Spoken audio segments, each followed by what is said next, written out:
रजीम बिस्मिल्लाहिर्रहमानिर्रहीम। मीटिंग का बाकायदा आगाज़ सलावत कुरान पाक से करते हैं। जी डॉक्टर साहब। अऊज़ु बिल्लाहि मिनश शैतानिर रजीम। बिस्मिल्लाहिर्रहमानिर रहीम। अलम नशरह लक सदरक व वदअना अन्का वज़रक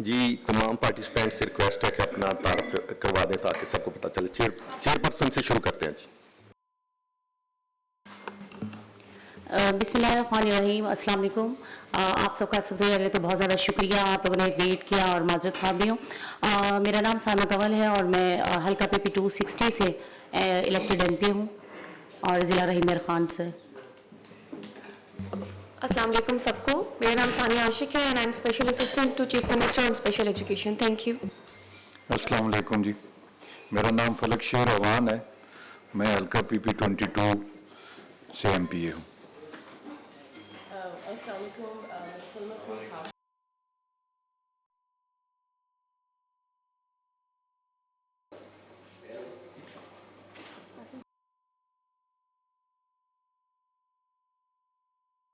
जी अस्सलाम वालेकुम जी, I am Saima Saeed, secretary special education. अस्सलाम वालेकुम जी, Shahida Farooq, DG special education. अस्सलाम वालेकुम जी, Khadijatul Kubra, additional secretary special education. अस्सलाम वालेकुम sir, I am Zahid Majeed, director development special education department. Aitzaz Khan Khichi ji, director monitoring जी।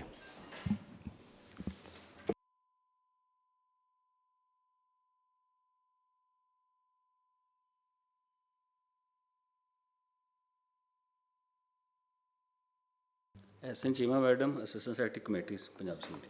अमान वाइन, deputy secretary committee. Khalid Mahmood Jajja, MPA PP 24 से। Faisal Bilal, additional secretary Punjab assembly ji. Aamir Liaquat Chattha, secretary to committee.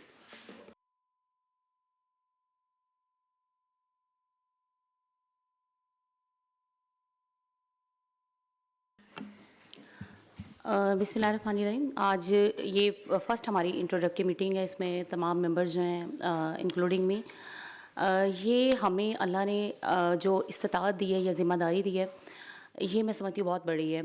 और इसमें हमें बिला तफरीक एक दूसरे के साथ के आया कि कौन किस इसके ऊपर है, तो हम एज़ अ टीम एक दूसरे के साथ काम करेंगे। पॉलिटिक्स अपनी जगह पे है, लेकिन हम लोग जब भी कोई भी किसी भी पॉलिटिकल पार्टी से या किसी भी इससे जब वो पॉलिटिक्स में आता है तो उसका एक ही काज होता है कि मैंने अपनी आवाम की खिदमत करनी है और मैं इबादत की गर्ज से और मैं इस सियासत को मैं ज्वाइन कर रहा हूँ। तो लेकिन जब एक इदारे की आपके ऊपर रिस्पॉन्सिबिलिटी आती है और आप उसमें काम करते हैं तो आपको बड़ी दयानतदारी से काम करना चाहिए। मैं हमेशा ये समझती हूँ कि किसी भी काम में, किसी भी ओहदे पे अगर आप काम करते हैं, आज तक कभी ऐसा नहीं हुआ कि कोई अपने आखिरत में कोई चीज़ अपने हाथों में कुछ लेके गया हो। सभी चीज़ें यहाँ पर रह जाती हैं, लेकिन अगर कोई चीज़ यहाँ पर बाकी रहती है तो वो आपका नाम, आपकी ईमानदारी होती है। तो हमें पूरी अपनी ईमानदारी के साथ, बग़ैर किसी एक दूसरे के साथ इस तरह तफरीक के साथ हमें इस डिपार्टमेंट के लिए काम करना है। होपफुली हम यहाँ पर ये नहीं देखेंगे कि ये स्पेशल एजुकेशन और स्पेशल बच्चों के लिए जब काम करना, ये अभी मैं जस्ट डिस्ट्रिक्ट प्रेसिडेंट थी तो मैं वैसे वॉलंटियर ना स्पेशल पर्सनस के लिए काम भी किया करती थी कि कभी उनके इवेंट्स होते हैं, इनको इनकरेज करने के लिए मैंने जाना और उन बच्चों के लिए। तो ये मुझे बहुत अच्छा लगेगा कि हम एक दूसरे को बजाय इसके कि हम सीनियरिटी और junior senior other political parties या इस तरह करके, हमने एक टीम की तरह यहाँ पर स्ट्रेंथ के साथ काम करना है ताकि इस इदारे की बेहतरी हो और हम में से तमाम टीम मेंबर्स इसका क्रेडिट लें और तमाम मेंबर्स को ये लगे और ये फील हो, बल्कि सभी को फील होना चाहिए कि इस इदारे ने सबसे अच्छा परफॉर्म किया और सबसे अच्छा काम किया है। बहुत शुक्रिया जी। Ma'am please. ये अब चूँकि एजेंडा आइटम है हमारी briefing about the working functions of the department, तो मैम करेंगी ब्रीफ उस पर जी प्लीज़। ठीक है, थैंक यू जी। बिस्मिल्लाहिर्रहमानिर्रहीम। जैसे चेयर ने बिल्कुल सही बात कही कि वैसे भी जहाँ पे इंसानी हकूक़ की और उनकी भलाई और बेहतरी की कोई भी बात हो, वहाँ पे आपको पॉलिटिक्स को साइड पे रख देना चाहिए। और ये तो फिर भी the most vulnerable section of the society है, जहाँ पे हमें किसी भी किस्म की पॉलिटिक्स को इन्वॉल्व नहीं करना चाहिए। सो आई टोटली एग्री, और उन्होंने बिल्कुल ठीक बात की। मैं स्पेशल एजुकेशन डिपार्टमेंट की थोड़ी सी जो है डिटेल्स वो शेयर करना चाहती हूँ मेंबर्स के साथ। स्पेशल एजुकेशन डिपार्टमेंट जो है वो 2003 में जो है वो अलग हुआ था मेन स्ट्रीम एजुकेशन डिपार्टमेंट से। अभी करंटली एज ऑफ नाउ हमारे पास 300 स्कूल्स हैं पूरे पंजाब में, जहाँ पे बच्चे जो हैं वो अंडर एजुकेशन हैं with special needs and disabilities, जिसमें इनरोल्ड बच्चे हैं जो अभी पढ़ रहे हैं वो तकरीबन अप्रॉक्सीमेटली 40,000 के करीब उनका नंबर है। Exactly to be precise 39,208। हम 6 डिफरेंट किस्म की डिसेबिलिटीज़ को केटर करते हैं, जिसमें वो बच्चे भी आते हैं जो हेयरिंग इम्पेयर्ड होते हैं, सुन नहीं सकते, जो विजुअली इम्पेयर्ड होते हैं, देख नहीं सकते, जो फिज़िकली हैंडीकैप्ड होते हैं, चाहे उनकी लिम्स का या टांगों का कोई मसला हो, वो बच्चे भी आते हैं, जो ऑटिस्टिक होते हैं, मेंटली चैलेंज्ड बच्चे भी आते हैं, और स्लो लर्नर्स भी आते हैं। सो 6 डिसेबिलिटीज़ को हम एज ऑफ नाउ केटर कर रहे हैं, और इसमें हमारी जो सैंक्शन पोस्ट हैं वो अप्रॉक्सीमेटली 9,000 है। मैं 3 महीने अप्रॉक्सीमेटली मुझे इस डिपार्टमेंट में आए हुए हो गए हैं। जो मैंने चीज़ें रियलाइज़ की हैं, डिपार्टमेंट अपने ओन पे काम कर रहा था जितना कर सकता था, जस्ट बिकॉज कि इससे पहले कोई पॉलिटिकल ऑनरशिप इस तरह की नहीं थी इस डिपार्टमेंट की, तो काफ़ी मसाइल थे जो हमें हल करने थे। अभी पहले ही साल में जो है चीफ़ मिनिस्टर साहिबा ने एक ऑटिज़म स्कूल बनाने का ऐलान किया है, और लाहौर में अब वो बन रहा है। बाय द एंड ऑफ सितंबर 30 सितंबर इंशाल्लाह ताला वो ऑटिज़म स्कूल जो है वो कंप्लीट होगा। ये बन रहा है, ये टाउनशिप वाली साइड पे, और इसकी ज़रूरत भी इसलिए हमें महसूस हुई थी कि ऑटिज़म की एक तो आइडेंटिफिकेशन ही नहीं होती, अर्ली आइडेंटिफिकेशन बच्चों के अंदर होती ही नहीं है, आपको पता ही नहीं चलता कि बच्चा ऑटिस्टिक है कि नहीं है। हमारे यहाँ स्टिग्मा है किसी किस्म के, अगर बच्चे का बिहेवियर नॉर्मल नहीं होता तो हम उसको बहुत जल्दी इल्ज़ाम दे देते हैं कि ये तो ठीक नहीं है, the words we use for the kids. So पहली बार जो है वो गवर्नमेंट लेवल पे इतना अच्छा ऑटिस्टिक स्कूल जो है विद ऑल द फैसिलिटीज़ इंशाल्लाह ताला। और ये नहीं हमारा सिर्फ इंफ्रास्ट्रक्चर पे काम नहीं है कि हमने एक बिल्डिंग बना दी छोड़ दी, हमारा डिपार्टमेंट दिन रात बैठता है विद ऑटिज़म के कंसल्टेंट और एक्सपर्ट्स के साथ। हमारा प्लान होता है कि हम बिल्कुल बेसिक और सबसे बेस्ट फैसिलिटीज़ जो इंटरनेशनल बेस्ट प्रैक्टिसेस वाली हैं वो हम बच्चों को प्रोवाइड करें इंशाल्लाह ताला अपने स्कूल्स में। इसके अलावा जो है वो मैडम CM का ही विज़न था कि हर डिस्ट्रिक्ट में एक सेंटर ऑफ एक्सीलेंस होना चाहिए, जिसमें हम हर किस्म की डिसेबिलिटीज़ को केटर करेंगे। लाइक 6 डिसेबिलिटीज़ एक स्कूल पे होंगी, और वो उसकी बिल्डिंग भी अच्छी होगी, उसमें फैसिलिटीज़ भी अच्छी प्रोवाइड की जाएंगी बच्चों को, ताकि जो है एटलीस्ट हम पूरे डिस्ट्रिक्ट में तो नहीं लेकिन डिस्ट्रिक्ट में एक स्कूल ऐसा हो सकता है जो स्टेट ऑफ द आर्ट हो। और ये भी हमारी कोशिश है कि हम बाकी स्कूल्स को भी अप टू द मार्क लेकर आएँ, ताकि ये बच्चे जो है वो अच्छी फैसिलिटीज़ उनको मिलें, चाहे वो ट्रांसपोर्ट की हो, चाहे वो स्कूल एजुकेशन की हो, चाहे वो करिकुलम की हो, चाहे वो किसी चीज़ की भी हो। मैं फ्लोर दूंगी अब सेक्रेटरी साहिबा को, ताकि वो प्रेजेंटेशन को शुरू करें and then we'll start it. ठीक है, थैंक यू वेरी मच। जी, with your permission, Chair. जी, स्टार्ट से कीजिए madam. This will be the sequence of my presentation, as madam has already given a brief overview of the department, and we will be following this with vision and mission of the department, functions and services of the department, and a few achievements during the last 3 years, and some of the major initiatives which we are undertaking. Next कीजिए। So, vision of the department is to provide education opportunities to all children who have any special needs, so that they can achieve their maximum potential in life and they can be productive members of the society. Because madam, when you meet parents of such children, the first thing which they ask you is, मेरे बाद मेरे बच्चे का क्या होगा? तो department का जो विजन है वो ये है कि ये बच्चे एक प्रोडक्टिव इस काबिल हो जाएं कि ये productive citizens of the country बन सकें लाइक एनी अदर चिल्ड्रन, ताकि माँ बाप को जो ये फ़िक्र होती है कि हमारे बाद हमारे बच्चे का क्या बनेगा, उस फिक्र से माँ बाप आज़ाद हो सकें। With this vision in mind, madam, we have a vision to provide quality education to these children. We provide them vocational and psychological training, rehabilitative services, and we work in special conducive environments. Our schools are slightly different from mainstream schools because we provide a conducive and special setting for these children according to the needs of their children. And again, the mission is to enable these children to maximize their strengths and abilities so that they can become productive citizens of the country. And in order to achieve this vision and mission, we have set a few goals for ourselves. The first goal is to improve access to education of all children who have any type of special needs and to strengthen their rights. And the second goal or objective is to improve the quality of educational provision for these children. And the third goal or objective is to strengthen the governance and institutional capacity of the department. Under this goal, we keep on improving the buildings and infrastructure of the department as well as quality of human resource in the department. Next, KG, please. So overall, this is an organogram of the department. The department is both provincial as well as devolved at the district level. The department is headed by a special assistant to the CM, and if we see the provincial setup, madam, on the right side, usme the department is headed by the secretary, and we have one attached department which is headed by the DG Special Education, and then our district officers who are currently available only at the divisional headquarters, they report directly to the DG, and under the district education officers, we have our institutions across Punjab. And at the departmental provincial level, we deal with policy issues, we deal with development planning, training institutions, provision of Braille books, and HR management of the entire department. And on the left-hand side, madam, is the district and devolved setup of the department. In the district, our schools are headed by Chairman District Education Authority, who is the Deputy Commissioner of the district. And the Chief Executive Officer of School Education Department is the Principal Accounting Officer or DDO of the District Education Authority. And all our schools are running under the guidance and supervision of District Education Authority. Our funds are also received through the PFC grant to the District Education Authority, which then distributes a share of our schools to our DOs, and that is how the financial management of the schools is taking place at the district level. Ji, next kijiye. As madam has already pointed out, that the department was carved out of the mainstream education department in 2003. When the department was separated, we had only 51 institutions, and currently, alhamdulillah, we have 300 institutions of special education children.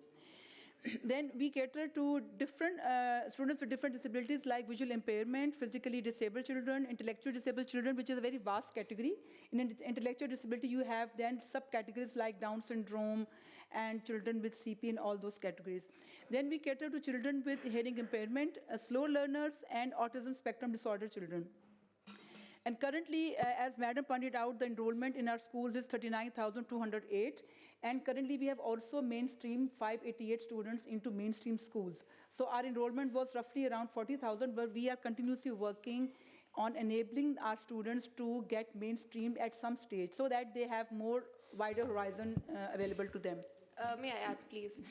हमारा focus ये भी होता है कि हम सिर्फ इन बच्चों को इन स्कूल्स तक बाउंड ना करें, हम इनको इतना इक्विप कर दें, इनको असिस्टिव डिवाइसेस देके या इनकी डिसेबिलिटी को जिस तरह भी हम थोड़ा सा मिनिमाइज़ करके, तो जिन बच्चों को हम जितनी जल्दी main stream school education system में भेज सकते हैं ताकि वो नॉर्मल बच्चों के बीच में नॉर्मल एनवायरनमेंट में जो है वो पढ़ाई हासिल करें, तो वो हम करते हैं मंथली बेसिस पे. तो एवरी फ्यू मंथ्स अल्हम्दुलिल्लाह, आई थिंक 3 months बिफोर हमने 500 बच्चे जो है वो main stream school education system में दिए थे. अब हमारे फिर इंशाल्लाह ताला 500+ जो बच्चे हैं, they are ready to be mainstreamed अल्हम्दुलिल्लाह.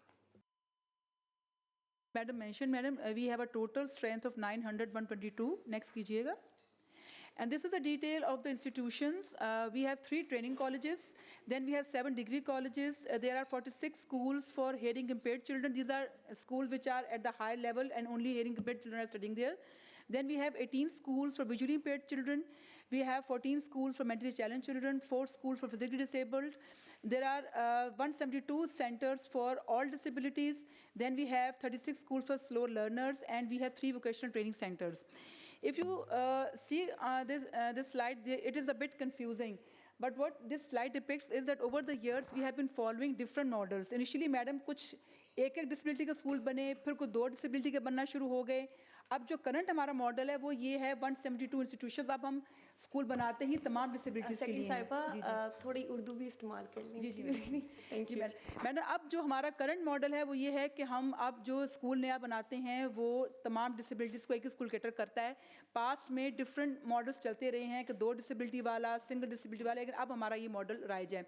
इसलिए अगर कमेटी देखे तो सबसे ज़्यादा स्कूल आपको इसी कैटेगरी में नज़र आएंगे और ये हमारा करंट मॉडल है. नेक्स्ट कीजिए प्लीज़.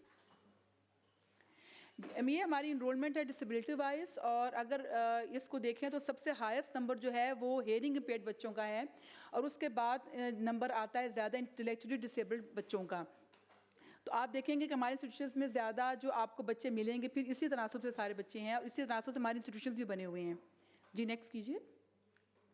ये हमारी टीचिंग और नॉन टीचिंग स्टाफ स्ट्रेंथ है, जिसमें इस वक्त 6,439 सीटें फिल्ड हैं, और 2683 सीटें जो हम खाली हैं उनमें कुछ सीटें जो हैं 16 एंड अबव के लिए रेक्विजिशंस पीपीएससी में गई हुई हैं। बाकी कुछ सीटों के लिए हमने बोर्ड से बैंड रिलैक्स करवा के वो रिक्रूटमेंट प्रोसेस शुरू कर दिया है। आगे चलिए। As per rules of business हमारे महकमे के ये फंक्शंस हैं, जिसमें सबसे पहले जिस तरह और महकमों में होता है लेजिस्लेशन पॉलिसी फॉर्मुलेशन है फॉर स्पेशल एजुकेशन, फिर matters relating to educational and vocational training of special children है, टीचर ट्रेनिंग एक इंपॉर्टेंट सब्जेक्ट है हमारा।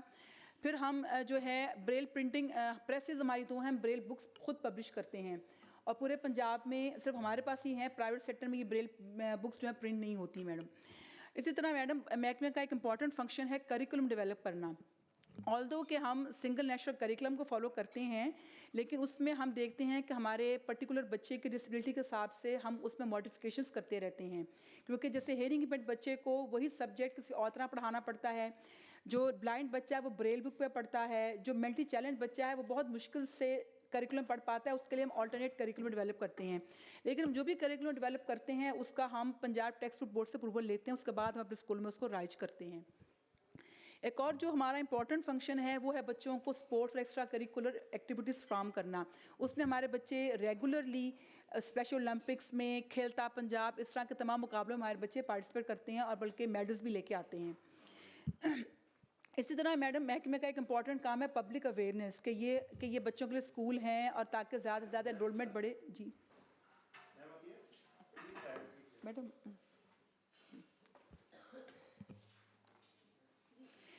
इन बच्चों के पेरेंट्स की आगाही, उनकी काउंसलिंग, वो भी महकमे का एक इम्पॉर्टेंट फंक्शन है, वो भी हमारे टीचर्स स्कूल लेवल पे करते रहते हैं। आगे चलिए।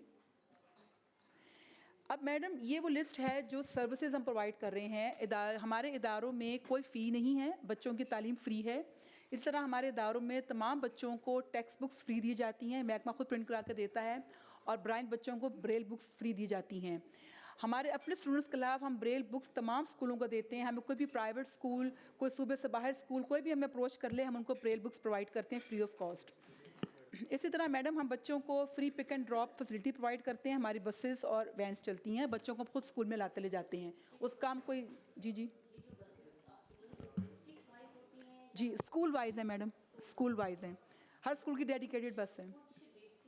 इस तरह भी है, मतलब कोई एक स्कूल है और वो एक मतलब तहसील में है, तो दूसरी तहसील में अगर उन्हें ड्रॉप करते हैं बच्चों को, तो वो काफ़ी पीछे ड्रॉप करके चले जाते हैं। तो इस तरह का कुछ नहीं है कि बच्चे डिसेबल तो वैसे होते भी कम हैं, तो उनके घरों तक उनको नहीं होता कि पिक एंड ड्रॉप हो, ये फैसिलिटी हो बच्चों को। मैडम इस तरह से है कि हमारी हर बस का एक रेडियस डिफाइंड है कि उसने एक वक्त में 50 किलोमीटर चलना है, यानी कि 25 किलोमीटर जाने का और आने का सुबह का एक राउंड उसका होता है, और इससे 50 किलोमीटर 2 वे जर्नी का इवनिंग में, आफ्टरनून में जब छुट्टी होती है उस वक्त होता है। हमारी कोशिश यही होती है कि बस जहाँ तक तो बच्चे का घर के करीब भी उसको उतार सके। आपकी बात बजाय कुछ जगहों पे ऐसा है कि जहाँ बस अंदर नहीं जा सकती, मसलन बहुत तंग गलियाँ हैं या कच्ची सड़क है, तो वहाँ पर फिर बस उनको मेन रोड पर उतारती है। अभी मैडम की सुपरविजन में हम आजकल काम करें ट्रांसपोर्ट डिपार्टमेंट के साथ हम, क्योंकि जो मैडम आप देखिए कि बस ख़रीदना और बस को चलाना, उस पर ड्राइवर कंडक्टर 2 लाज़िम और मलज़ूम हिस्से होते हैं, और प्लस साथ हम आया को भी बिठाते हैं क्योंकि बच्चियाँ भी होती हैं। तो आजकल जो ट्रांसपोर्टेशन की डिमांड को देखते हुए हम डिफरेंट मॉडल्स पे काम कर रहे हैं, जहाँ पे ट्रांसपोर्ट डिपार्टमेंट में हेल्प कर रहा है। अब हम एक कंसल्टेंट हायर करके वो फिजिबिलिटी स्टडी कराने चाह रहे हैं कि आया पूरी मुकम्मल तौर पे सर्विस आउटसोर्स कर दी जाए कुछ जगहों पे, या कुछ जगहों पे बस हमारी हो लेकिन उसको चलाने की जिम्मेदारी आउटसोर्स कर दी जाए। तो जो आपने बात फरमाया उसको कवर करने के लिए हम इस तरह के मॉडल्स पे आजकल काम कर रहे हैं, ताकि हर बच्चा अपने घर के करीब तरीन या डोर स्टेप तक ड्रॉप हो सके। हमने ये इशू जो है वो आइडेंटिफाई किया था, और 3-4 महीने से हम डिपार्टमेंट जो है वो इसी चीज़ पे काम कर रहे हैं कि हम किस तरह बच्चों को बेस्ट, और वो बच्चे भी जो एक सर्टेन रेडियस के बाहर जो है वो रहते हैं, सपोज 25 किलोमीटर से बाहर भी कुछ बच्चे होंगे जो स्पेशल नीड्स और डिसेबिलिटीज़ के साथ होंगे, उनको किस तरह।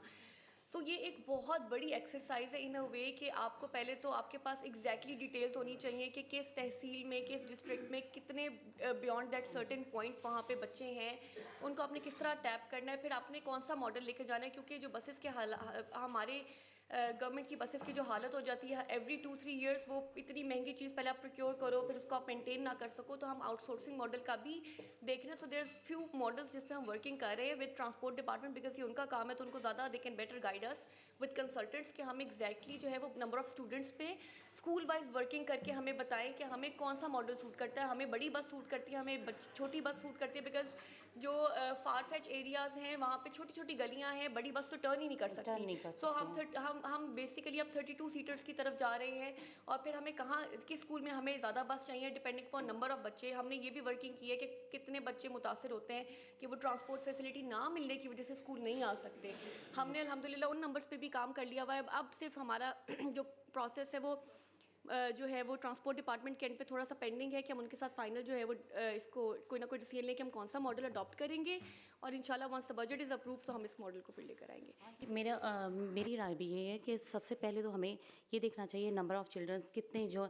अब मेरे पास ऐसी बहुत सी कंप्लेंट्स थी कि जो बच्चे हैं ना वो उनका मेजर इशू पेरेंट्स का यही होता है कि वो आप बच्चे को ना जो है वो उन बसेस तक या उन पॉइंट्स तक पहुंचा ही नहीं पाते हैं. तो वो इस वजह से भी कुछ बच्चे जो है ना वो रह जाते हैं. जो अगर ये बसेस की जगह पर अगर ये वैन्स या इस तरह की वो छोटी गाड़ियाँ जो होंगी ना वो ईज़िली मूव भी कर सकती हैं और बच्चे को घर से वो पिक भी कर सकती हैं. तो मेरे ख्याल में इसके ऊपर हमें सबसे पहले काम करना चाहिए ताकि बच्चों की भी एक्सेस हो, उनके पेरेंट्स को भी ये चीज़ें आसानी हो ताकि वो स्कूल में पहुंच सकें. मेन प्रॉब्लम तो ये है. इसी तरह मैडम हम अपने स्कूलों में रिटेंशन को मेंटेन करने के लिए कि बच्चा स्कूल आता रहे, सिर्फ दाखला करा के चला ना जाए. हम 800 रुपया स्टाइपेंड देते हैं उन बच्चों को जिनकी अटेंडेंस 70% या उससे अबव होती है.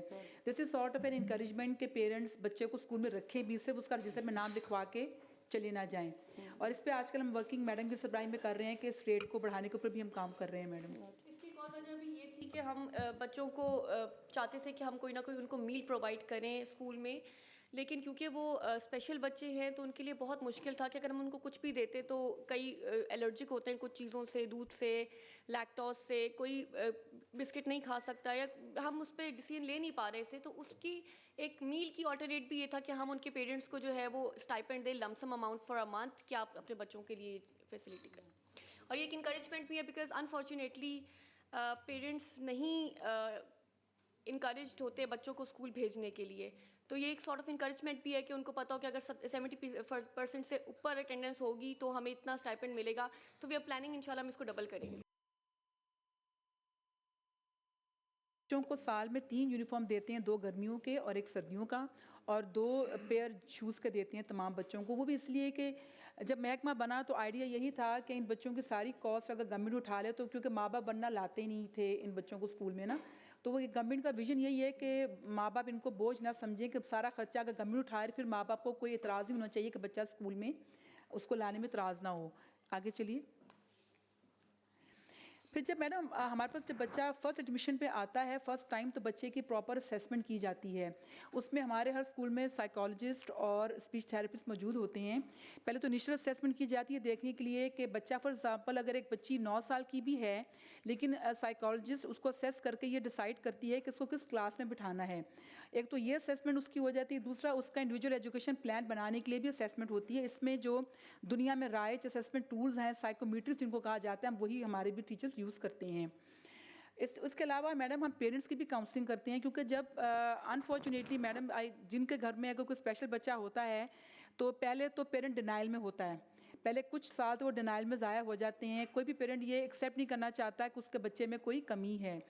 फिर ये होता है कि पेरेंट को पता नहीं चलता, जब उसको समझ आ भी जाए तो उसको ये नहीं पता होता कि मैंने हैंडल कैसे करना है, मैंने कहाँ जाना है.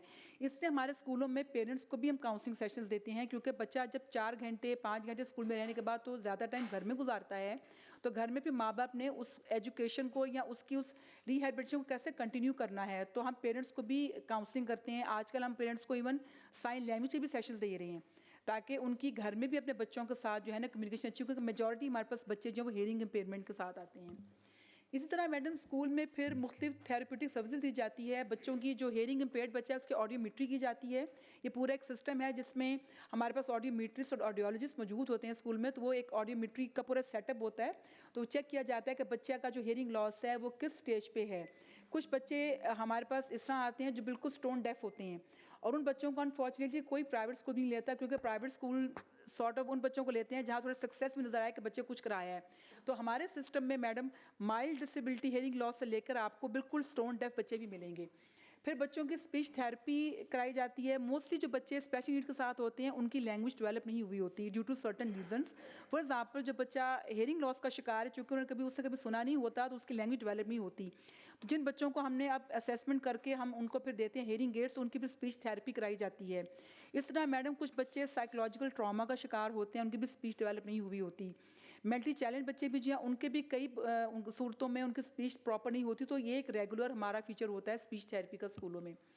इसके अलावा हम जो हमारे साइकोलॉजिस्ट है वो जैसे मेंटली चाइल्ड बच्चे उनको साइकोथेरेपी की भी ज़रूरत पड़ती है, बिहेवियर थेरेपी की भी ज़रूरत पड़ती है। फिर फिजियोथेरेपी भी हमारे पास हैं फिजिकली चाइल्ड बच्चों के लिए।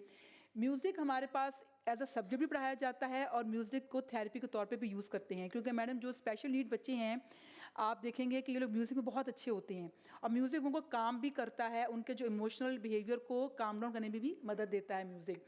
फिर हम मुख्तलिफ मैडम फिजिकल और स्पोर्ट्स एक्टिविटीज़ कराते हैं बच्चों को, इसमें हमारे स्कूलों में भी होते हैं, और हम बच्चों को डिफरेंट ब्लाइंड क्रिकेट टीम में भी हमारे बच्चे पार्टिसिपेट करते हैं, स्पेशल ओलंपिक्स में करते हैं, जो ज़िले के लेवल पे तहसील लेवल पे मुकाबले होते हैं खेलों में हमारे बच्चे करते हैं, पार्टिसिपेट करते हैं। और हमारे बहुत से टीचर्स भी ऐसे हैं जो एज कोचेस पार्टिसिपेट करते हैं मुख्तलिफ नेशनल और इंटरनेशनल मुकाबलों में। हमारे बच्चे बाहर भी गए हैं मैडम और मेडल्स भी लेके आए हैं मुख्तलिफ मुकाबलों में।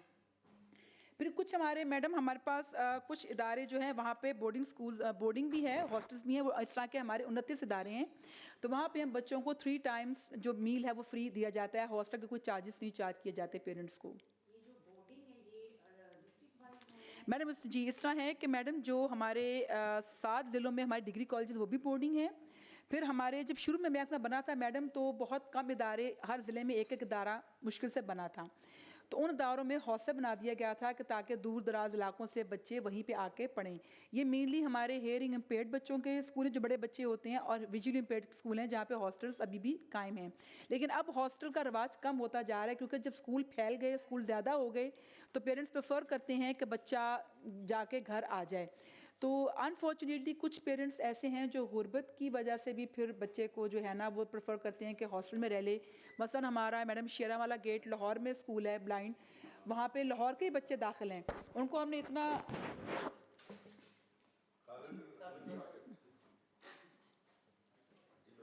उनके पेरेंट्स को हम मोटिवेट करने की कोशिश करते हैं कि आप बच्चे को घर पे रखें, तो वो सिर्फ ये 3 मील्स की वजह से ना उनका होता है कि नहीं हॉस्टल में बच्चा रह ले। तो इस तरह से लेकिन ये बतदरीज फिर हॉस्टल का सिस्टम कम होता गया क्योंकि इदारे फैलते गए हैं मैडम। इसके अलावा मैडम हम बच्चों की असेसमेंट करके उनको असिस्टिव डिवाइसेस देते हैं, जिनमें व्हील चेयर्स हैं, हेयरिंग एड्स हैं, ब्लाइंड बच्चों के लिए वाइट केन्स हैं, ग्लासेस हैं, क्रचेज़ हैं, सीपी चेयर्स भी अब हमने बच्चों को दी हैं, हमने इलेक्ट्रिक व्हील चेयर्स भी देना शुरू की हैं बच्चों को। आगे चलिए, ये एक ओवरव्यू है हमारे ओवरऑल बजट का जी। हमारा जो नॉन डेवलपमेंट बजट है टोटल जी चीज़ ऐड करना चाहती हूँ। हेल्थ स्क्रीनिंग का राउंड होता है पूरे पंजाब में, जितने हमारे स्कूल्स हैं उन सारे बच्चों की हेल्थ डिपार्टमेंट जो है वो हेल्थ स्क्रीनिंग करता है, और उनकी सारी जो हेयरिंग इम्पेयर्ड है, विजुअली इम्पेयर्ड है, सारे किस्म की, और जो मेंटली चैलेंज है उनकी भी असेसमेंट करके हेल्थ स्क्रीनिंग करके वो फिर हमें बताते हैं कि कितने बच्चे जो है उनको हेयरिंग एड चाहिए, कितने बच्चे जो है उनको ग्लासेस चाहिए, और कितने बच्चों को कितनी जो है वो थेरेपीज़ चाहिए। वो पूरी असेसमेंट की एक हमारे पास रिपोर्ट होती है, जो कि अभी भी आज 26 फरवरी को हमारी ये वाली 1 महीने की हेल्थ स्क्रीनिंग इंशाल्लाह कंप्लीट होगी।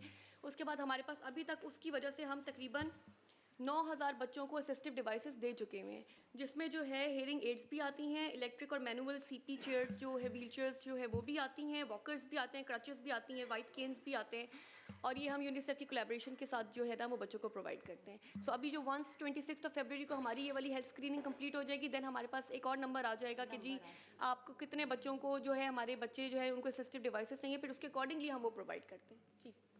जी सेक्रेटरी साहब। ओवरव्यू बजट का है। ऊपर जो है वो नॉन डेवलपमेंट बजट है, जिसमें महकमे का, डायरेक्टरेट का और हमारे कुछ इदारों का बजट है। मोस्टली आप देखेंगे हमारे इदारों का बजट डिस्ट्रिक्ट्स में होता है, जो PFC ग्रांट की एजुकेशन ग्रांट में से आता है।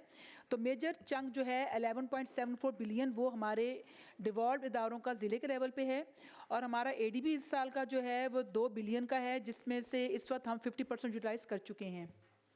सॉरी, इसमें हार्ड कॉपी में मेरे ख्याल ये नहीं अवेलेबल। जी सर, ये अभी हमने अनफॉर्चुनेटली ऐड किया। हाँ आपने ना जी, इसकी देनी हम नहीं है नया प्रिंट copy, दे देंगे। क्योंकि हाँ minutes में जी, हम बिल्कुल नया जी, प्रिंट दे thank you। देंगे। आगे करिए जी प्लीज़। ये मैडम एक ADP का रिव्यू है। इस वक्त हमारी 29 स्कीमें इस करंट ADP में शामिल हैं, उनमें से 13 ऑनगोइंग है, 16 नहीं हैं। और अगेन वो आप देखें अगर तो total utilization as of now 50% है, जिसमें ऑनगोइंग की 81% है और नई स्कीमों के 39% है। आगे चलिए। ये मैडम पिछले 3 सालों में जो महकमे की कुछ अचीवमेंट्स हैं, जिस तरह मैडम ने बताया कि हमने हेल्थ डिपार्टमेंट के साथ मिलकर डिटेल अपने बच्चों की एक बच्चे की जी नहीं जी वो मैडम आपके पास ये मैडम हमने अभी यहाँ आके वो फिर थोड़ी सी हमें गाइडेंस यहाँ मिली थी, तो हमने बजट की स्लाइड्स जी वो ऐड की हैं। अच्छा मैडम, ये हमने जिस तरह मैडम ने बताया, मैडम हमारा यूनिस एक हमारा ग्लोबल पार्टनरशिप ऑफ एजुकेशन एक कंसोर्शियम है मुख्तलिफ डोनर्स का, जो एजुकेशन को ग्रांट्स देते हैं। उसके तहत एक प्रोग्राम चल रहा है पंजाब में, तालीम प्रोग्राम, जिसमें हम स्कूल एजुकेशन लिटरेसी डिपार्टमेंट शामिल हैं। उस प्रोग्राम के तहत अभी तक हमने ये जिस तरह मैडम ने फरमाया था 9206 अभी तक हमने डिवाइसेस दिए हैं बच्चों को, और इसका पूरा एक सिस्टम बनाया था मैडम। हमने हेल्थ डिपार्टमेंट के साथ मिलकर डिटेल स्क्रीनिंग अपने हर बच्चे की थी। 3 राउंड उसके हो चुके हैं, 4था राउंड आजकल जारी है। इसी तरह मैडम हमने पिछले 3 सालों में 36 स्कूलों को मिडिल से सेकेंडरी लेवल पे अपग्रेड किया है, और एक स्कूल को प्राइमरी से मिडिल पे किया है। इसमें मैडम होता ये है कि इसका एक क्राइटेरिया है पूरे एडिशन का। उस क्राइटेरिया में मुख्तलिफ चीज़ें हैं कि मसलन अगर स्कूल की अपनी पर्पसफुल बिल्डिंग है और बच्चों की तादाद एक ख़ास नंबर से अगर बढ़ जाए तो फिर हम स्कूल को अपग्रेड कर देते हैं। तो इस दफ़ा हमारा बड़ा रिकॉर्ड है कि इन पिछले 3 सालों में 36 स्कूल हमने 40 स्कूल अपग्रेड किए हैं।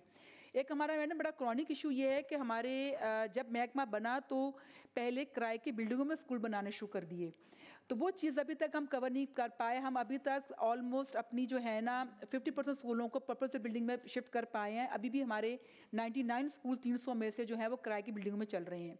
तो उसमें अभी एक जो मेन कंसर्न हमारा वही, क्योंकि अब जो बड़े शहर हैं जहाँ जो शहर जहाँ आबादी ज़्यादा होगी वहाँ पे स्टेट लैंड अवेलेबल नहीं अब होती। वहाँ पे हमें कोई जगह मतलब पिंडी में स्टेट लैंड बिल्कुल अवेलेबल नहीं है, गुजरांवाला में अवेलेबल नहीं है, तो ये एक हमें कंस्ट्रेंट अभी भी आता है। हम जी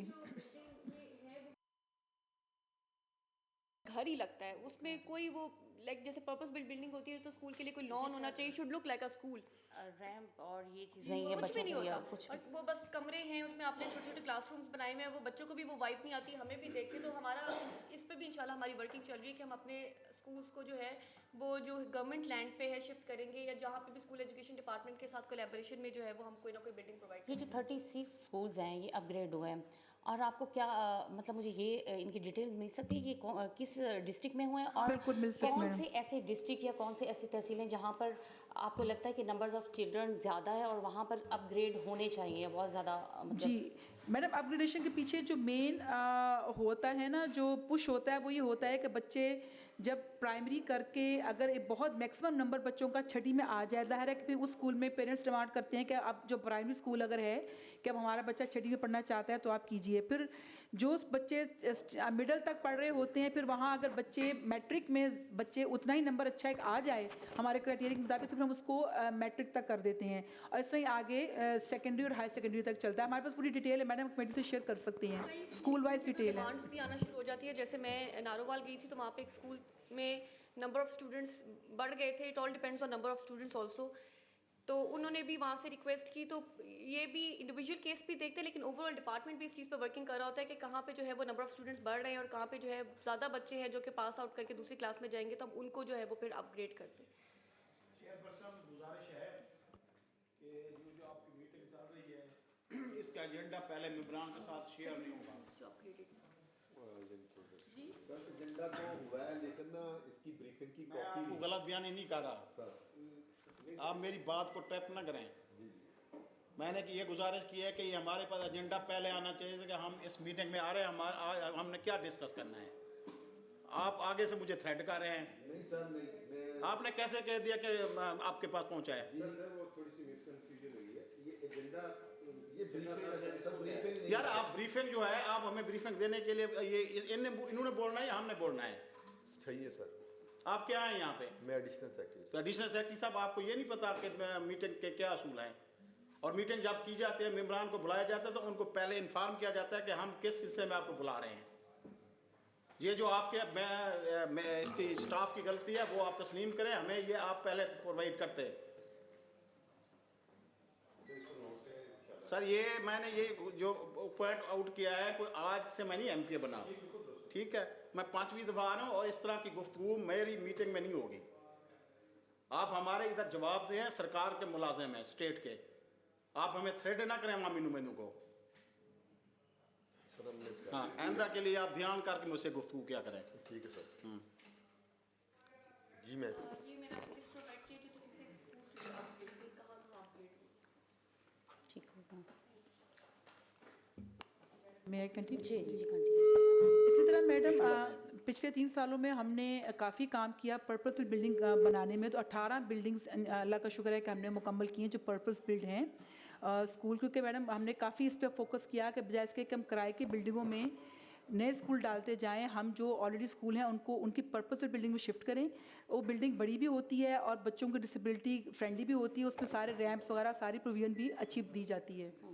इस तरह मैडम हमने अपना एडमिशन क्राइटेरिया 2024 में रिवाइज़ किया है, उसको इम्प्लीमेंट किया है। फिर हमने मैडम जो हेयरिंग इम्पेयर्ड बच्चे हैं उनका प्री-1 से लेकर क्लास 5 तक कस्टमाइज करिकुलम बनाया है जो कि पीसीडीबी से अप्रूव हो चुका है। और इस वक्त उस करिकुलम के ऊपर अप्रूव करिकुलम पर हम किताबों के मैन्युस्क्रिप्ट डेवलप कर रहे हैं।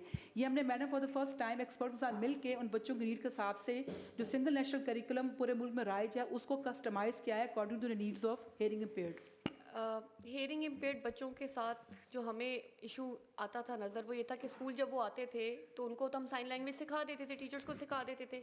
जब वो घर जाते थे तो क्योंकि पेरेंट्स वो वाली साइन लैंग्वेज, हमारी तो अपने घरों की अपनी साइन लैंग्वेज है ना, तो इस पर हमने ये किया कि हमने उनके करिकुलम में 1st से लेके 5th क्लास तक जो है वो साइन लैंग्वेज ऐड किया। जो हम कस्टमाइज़ कह रहे हैं उसको बेसिकली आपने हेयरिंग इम्पेयर्ड बच्चों के लिए साइन लैंग्वेज वाला करिकुलम बनाया है। और अब हमने एक और चीज़ ऐड भी की कि हम वीकली ट्वाइस पेरेंट्स को स्कूल बुला के उनको जो है साइन लैंग्वेज उस पर ट्रेनिंग देते हैं ताकि पेरेंट्स भी घर जब बच्चे घर जाएं तो उनको उसी तरह साइन लैंग्वेज से बात करें जिस तरह स्कूल में उनसे बात होती है ताकि उनको पता चले। इसके अलावा करिकुलम में हमने अब जो रियलाइज़ किया है कि मेंटली चैलेंज बच्चों को आप सिंगल नेशनल करिकुलम नहीं पढ़ा सकते, तो बच्चों के उनके लिए अपना कस्टमाइज करिकुलम है, पहले भी था, अब उसको और ज़्यादा मॉडिफाई करके जो है वो स्पेसिफिक करिकुलम बनाया जा रहा है फॉर मेंटली चैलेंज्ड किड्स। और ऑटिस्टिक बच्चों के लिए भी इंशाल्लाह ताला एक पूरी अभी आई थिंक हमारा रेडी भी है काफ़ी हद तक, लेकिन हम एक्सपर्ट्स के साथ अभी उस पर डिस्कशन करें कि उनके लिए भी हम कस्टमाइज करिकुलम बनाएं। जी सेक्रेटरी साहिबा। मैडम इस पर जैसे मैडम ने फरमाया हमने किताब के अंदर जो है ना साइन भी डाल दिया है, बस अगर अलिफ है तो अलिफ के आगे उसका साइन भी वहीं पे आ जाए ताकि, और साथ पेरेंट्स को भी ट्रेन करना शुरू कर दिया। 1000 सेशन इस वक्त हो चुके हैं हमारे पेरेंट्स के साथ, क्योंकि मैडम होता ये था कि बच्चा घर से जाके कुछ और सिखाता था, वो रोज़ाना एक डेली स्ट्रगल होता था कि टीचर ने एक चीज़ का एक साइन सिखाया तो वो बच्चा अपने घर के हिसाब से कोई नया साइन कर लेता। तो हमने यूनिफॉर्मिटी लाने के लिए ताकि पेरेंट्स टीचर्स बच्चे सब एक ही उसके ऊपर ट्रेंड हो, तो वो हमने ये एफर्ट शुरू की है मैडम। इस तरह मैडम हमने हमारे करिकुलम की कॉपीज़ हैं, इसमें ये देखिए हमने ये साइन लैंग्वेजेस ऐड करवाई हैं। ये सारा मैं आपसे शेयर भी कर देती हूँ जो हेयरिंग इम्पेयर्ड ताकि वो जो अलिफ बे पे ABC डिफरेंट जो बच्चे डिफरेंट डिसेबिलिटी के साथ उनको एक ही साइन के साथ होता है कि उनके डिफरेंट साइन नहीं, देखिए साइन लैंग्वेज तो सबसे ज़्यादा ज़रूरी है जो हेयरिंग इम्पेयर्ड बच्चा, जो बच्चा सुन नहीं सकता उसको हमने समझानी है चीज़। जो विजुअली इम्पेयर्ड है वो सुन तो सकता है तो उसको बोलना भी आ जाएगा। इसी तरह जो फिजिकली हैंडीकैप्ड है वो भी सुन भी सकता है, बोल भी सकता है, देख भी सकता है। सो 2 डिसेबिलिटीज़ हैं जहाँ पे हमें साइन लैंग्वेज की ज़रूरत पड़ती है। मुझे लगता है सबसे ज़्यादा हेयरिंग इम्पेयर्ड पे पड़ती है क्योंकि क्योंकि सुन नहीं सकते, उनकी स्पीच भी डेवलप नहीं होती, तो उसमें डबल एफर्ट लगती है। पहले आपने उनकी साइन लैंग्वेज, फिर अगर आप उनको हेयरिंग एड दे सकते हो तो फिर आपने उनको बुलवाना भी है। वो बुलवाना क्या होता है कि वंस आप उनको हेयरिंग एड दोगे तो पहली बार वो कोई लफ्ज़ सुनेंगे, उसके बाद हमारी स्पीच थेरेपिस्ट उनकी स्पीच थेरेपी करते हैं, फिर over the couple of months वो उनकी स्पीच डेवलप होती है, वो बोलना शुरू करते हैं।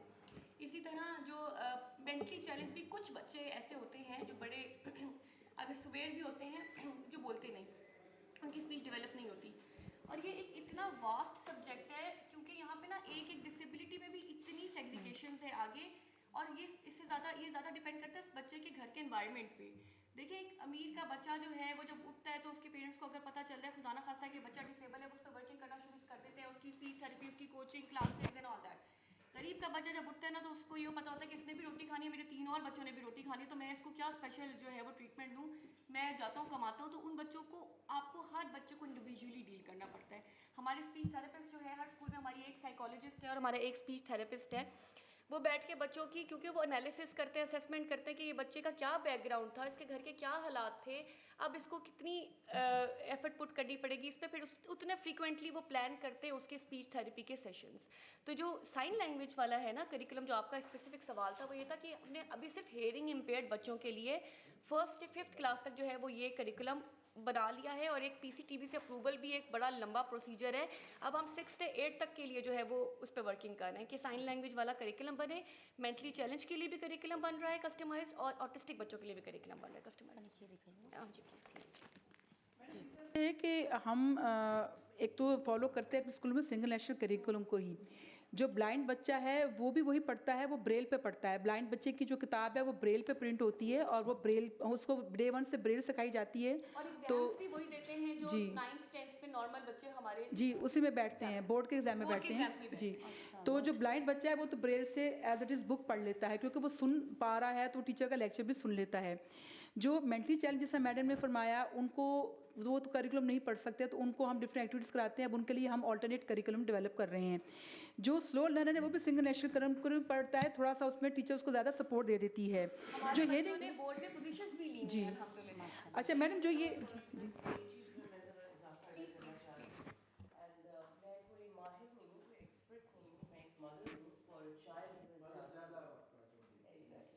तो मैं सिर्फ आपसे एक करेक्शन छोटी सी करना चाह रही हूँ। I know you are doing extremely great job है माशाल्लाह, लेकिन जो स्लो लर्नर्स का वर्ड है, this is just for your knowledge, it does not exist anymore. आप it's a recommendation and a suggestion at the same time कि आप kindly जहाँ पे स्लो लर्नर्स आता है, please try to adjust Down syndrome except Down syndrome. जैसे आपने autism किया है, इस तरह आप डाउन सिंड्रोम कर लीजिए। साथ ही मैं आपको एक और बात बताना चाहती हूँ कि थैंक्स टू स्पीकर पंजाब, मुझको actually parliamentary caucus for children with disability की मैं कन्वीनर, सो बिकॉज अभी I have to leave also, I have to attend another meeting. मुझे ये सिर्फ आप लोग सबसे कहना है कि आई वुड लाइक कि इस कॉकस एंड स्पेशल एजुकेशन को हम साथ मिलके कोलैबोरेशन में लेके चलें। मुझे आप सब जिस तरह I mean of course there is this huge platform the education side, मैं कुछ और बातें भी ऐड करना चाहूँगी maybe later on next meeting. और जिस तरह आपने वो जिक्र किया about the 36 schools in different district, if आप मुझसे मुझे भी वो शेयर कर दें कुछ कॉपीज़ के कहाँ ये स्कूल अपग्रेड। इनको कॉपी, ये लिस्ट है इधर, ये कॉपी करवा के तो फिर आपसे ये शेयर कर लेंगे। अब मैं इसे ही शेयर कर दूँगी सभी से जो डिटेल्स हैं। मैडम ये भावलपुर में क्या सहूलियात हैं? सहूलियात हैं सब स्कूलों में, जो हमने भी ये बताई ना सर, सब स्कूलों में स्टैंडर्डाइज हैं सहूलियातें। नहीं, आप भावलपुर में कितने हैं? भावलपुर में डिटेल निकालिए ज़रा इंस्टीट्यूशन वाइज। सर इस वक्त भावलपुर में हमारे जो हैं सर 6 इंस्टीट्यूट्स हैं सर। भावल नगर में 6 हैं, भावलपुर में 12 हैं सर, और रहीम खान में 7 हैं। पूरे डिवीजन में 25 स्कूल हैं सर। ये आबादी के हिसाब से है? जी सर, जो सर जब महकमे में फ़र्स्ट टाइम जब बनना शुरू स्कूल, तो ये देखा गया कि जहाँ पे भी 50 बच्चे ऐसे हों सर्वे करके कि जिनमें कोई ना कोई डिसेबिलिटी, तो वहाँ पे एक नया स्कूल बनेगा। तो इस तरह से स्टार्ट हुआ था सर। तो सर बच्चों की नंबर के हिसाब से स्कूल फिर बनते हैं सर। नहीं, मेरे सवाल करने का मकसद ये है कि हमारे भावलपुर में आपने जो ये क्राइटेरिया बना हुआ है, लाहौर में कितना है और भावलपुर में कितना है, मुल्तान में कितना है? जी सर, ये पॉपुलेशन पे आप बना रहे हैं? बच्चों की पॉपुलेशन पे है सर, जो डिसेबल बच्चे इस वक्त भावलपुर की पॉपुलेशन, ये बच्चे डिसेबल हैं वो कितने हैं? जी सर, सर इस वक्त हमारे पास जो एनरोल्ड बच्चे हैं ना सर, भावलपुर ज़िले में सर 1802 हैं सर, और पूरे डिवीजन में 3935 हैं सर। पूरे ज़िले में? जी पूरे डिवीजन में सर।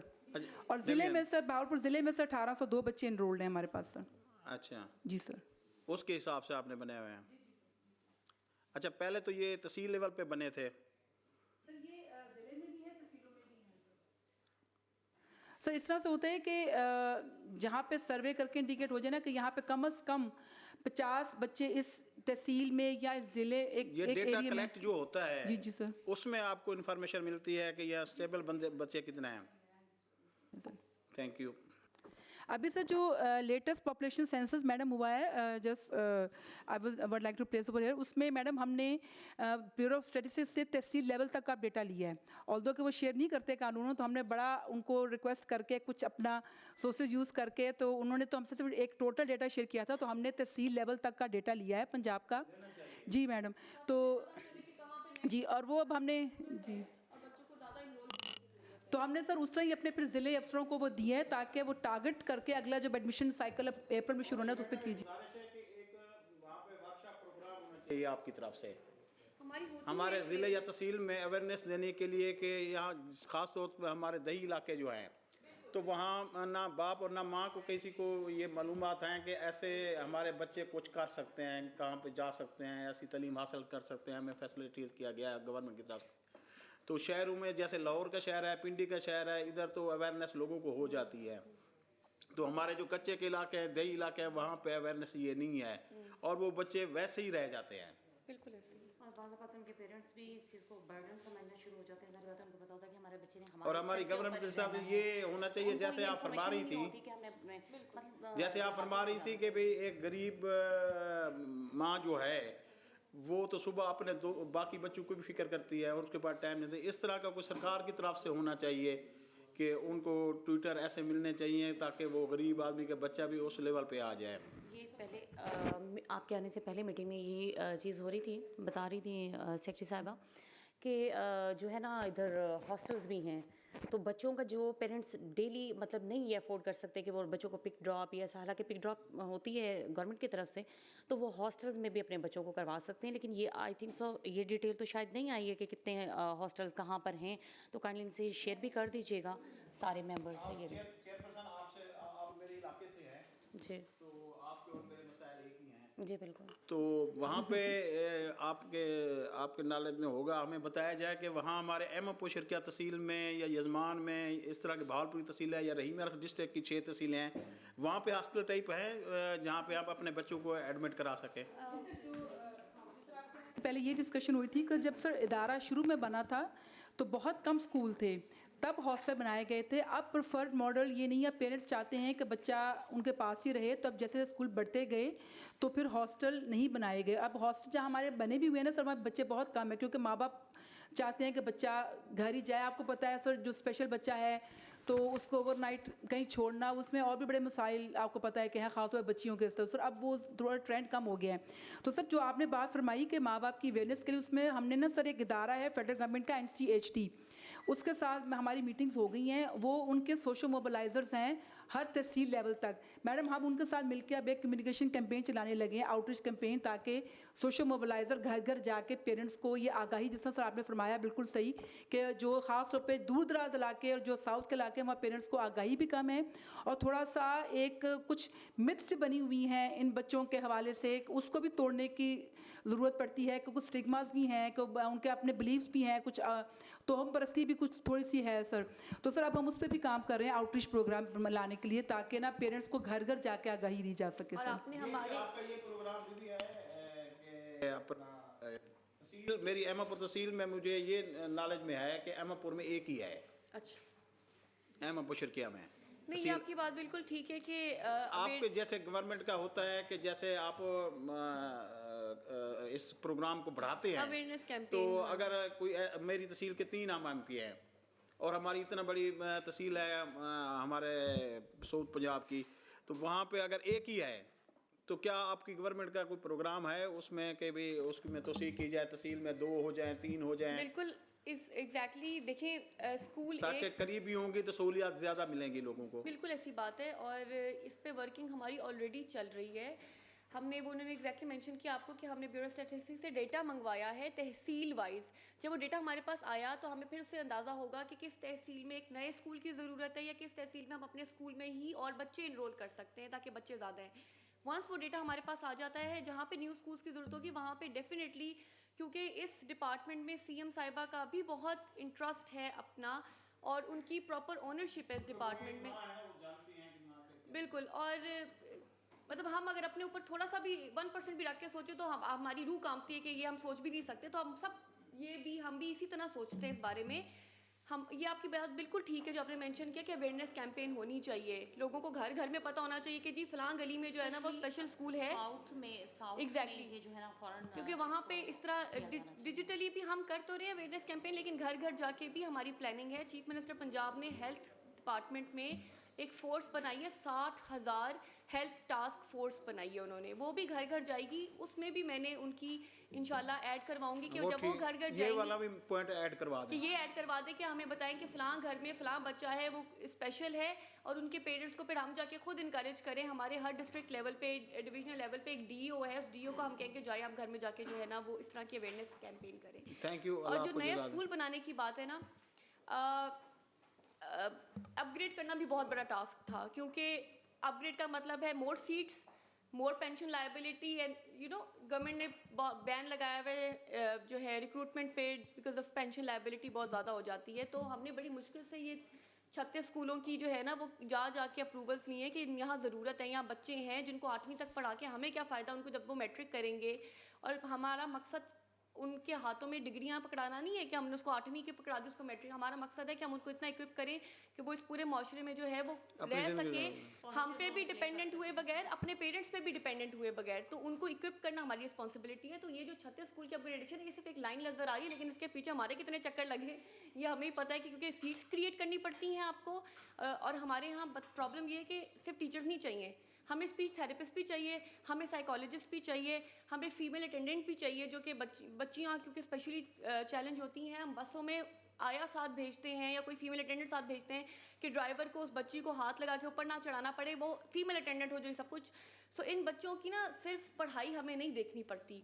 मैं जब यहाँ पे आई तो मुझे रियलाइज़ हुआ कि ये दानिश स्कूल का भी तो यही कॉन्सेप्ट था ना कि वो बच्चे हैं जिनको सिर्फ पढ़ाई नहीं चाहिए, उनको शेल्टर भी चाहिए, उनको मील भी चाहिए, वो ऑर्फन हैं।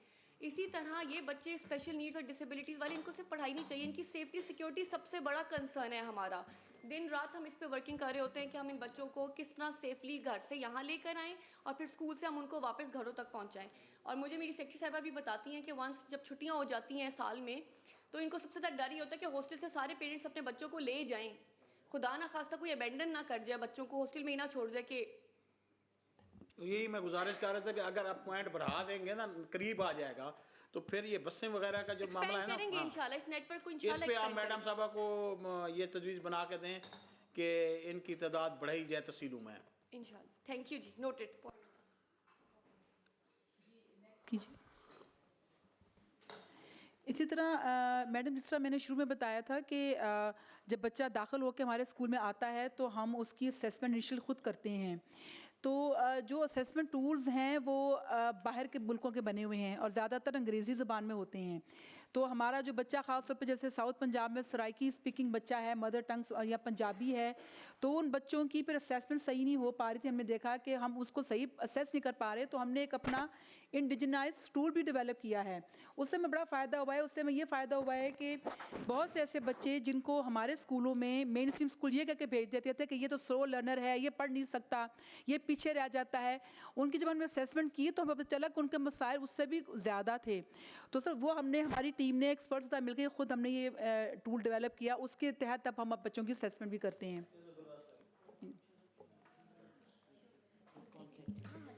इस तरह मैडम हमने ब्रिटिश काउंसिल के ताउन से अपने स्कूलों में हेड का, तमाम टीचर्स के और जो स्कूल में साइकोलॉजिस्ट और हमारे स्पीच थेरेपिस्ट, उन सब के हमने लीडरशिप स्टैंडर्ड्स बनाए हैं और उस स्टैंडर्ड्स पे उनकी ट्रेनिंग हम करवाते हैं। उनको एक पूरा साइंटिफिक तरीके से कि एक हेड की क्या क्या एरिया होने चाहिए जो उसने देखने हैं, एक टीचर ने क्या क्या एरियाज़ देखने हैं, वो हमने ब्रिटिश काउंसिल की मदद से बनवाया और उन पर उनकी ट्रेनिंग्स होती हैं बाकायदगी से टीचर्स की।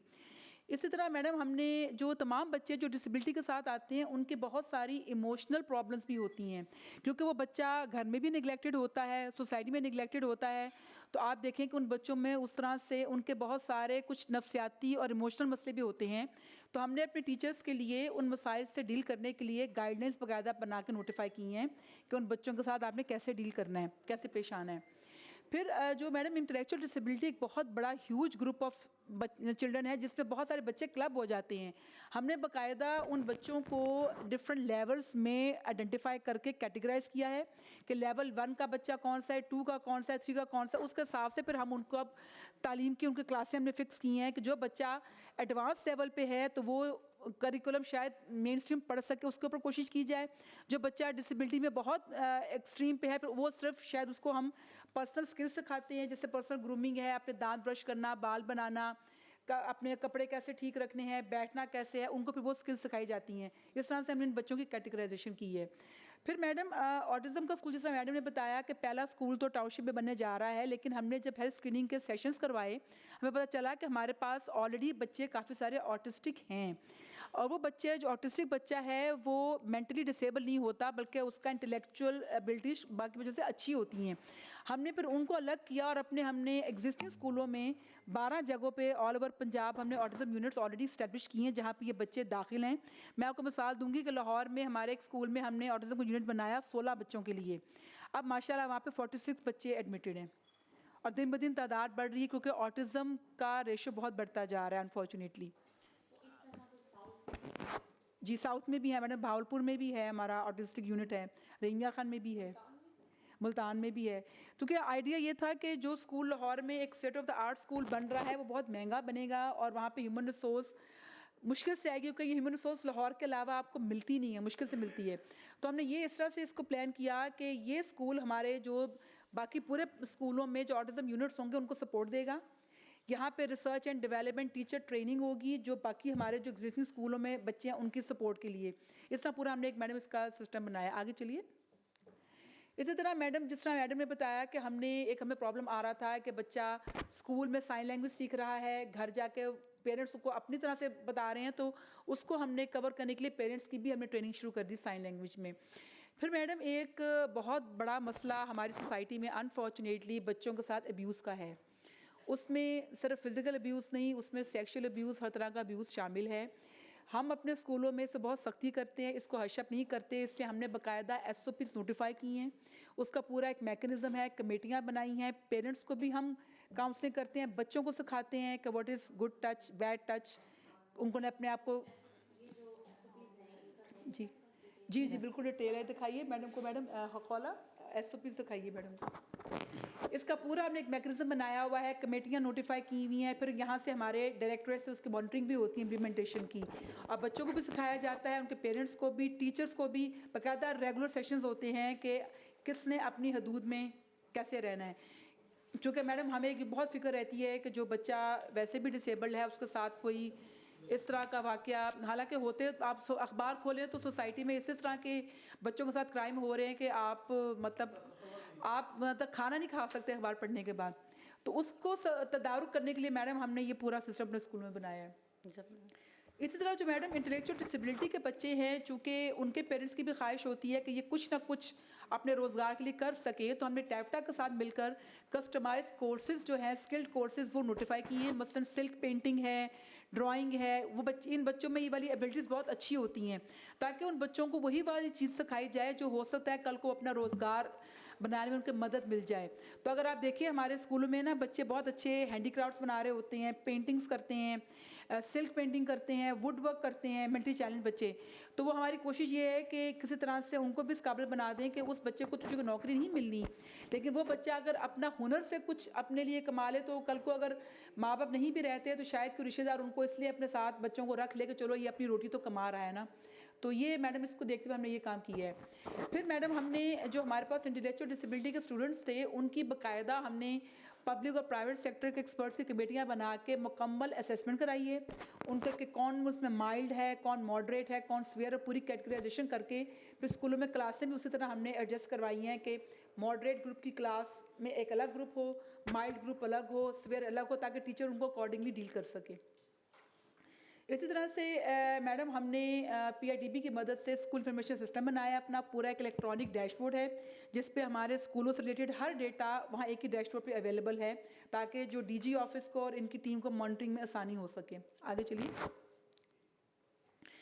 उस डेटा को हमने एक ही डैशबोर्ड में इंटीग्रेट कर दिया है। जी मॉनिटरिंग में भी और डिसीजन मेकिंग में भी। सपोज़ हमने अगर ट्रांसपोर्ट का जैसे हम फैसला करना चाहते हैं कि हमने रहीम यार ख़ान के फ़लाँ स्कूल में जो है बस चाहिए कि नहीं चाहिए, वो हमारे पास एक डैशबोर्ड है, हमारे पास सारी डिटेल्स आ जाती हैं कि कितने बच्चे मौजूद हैं, उनकी अटेंडेंस, उनका टीचर्स की अटेंडेंस, एवरीथिंग हमारे पास जो है वो उस चीज़ पे डेटा पे रिफ्लेक्ट करता है डैशबोर्ड पे।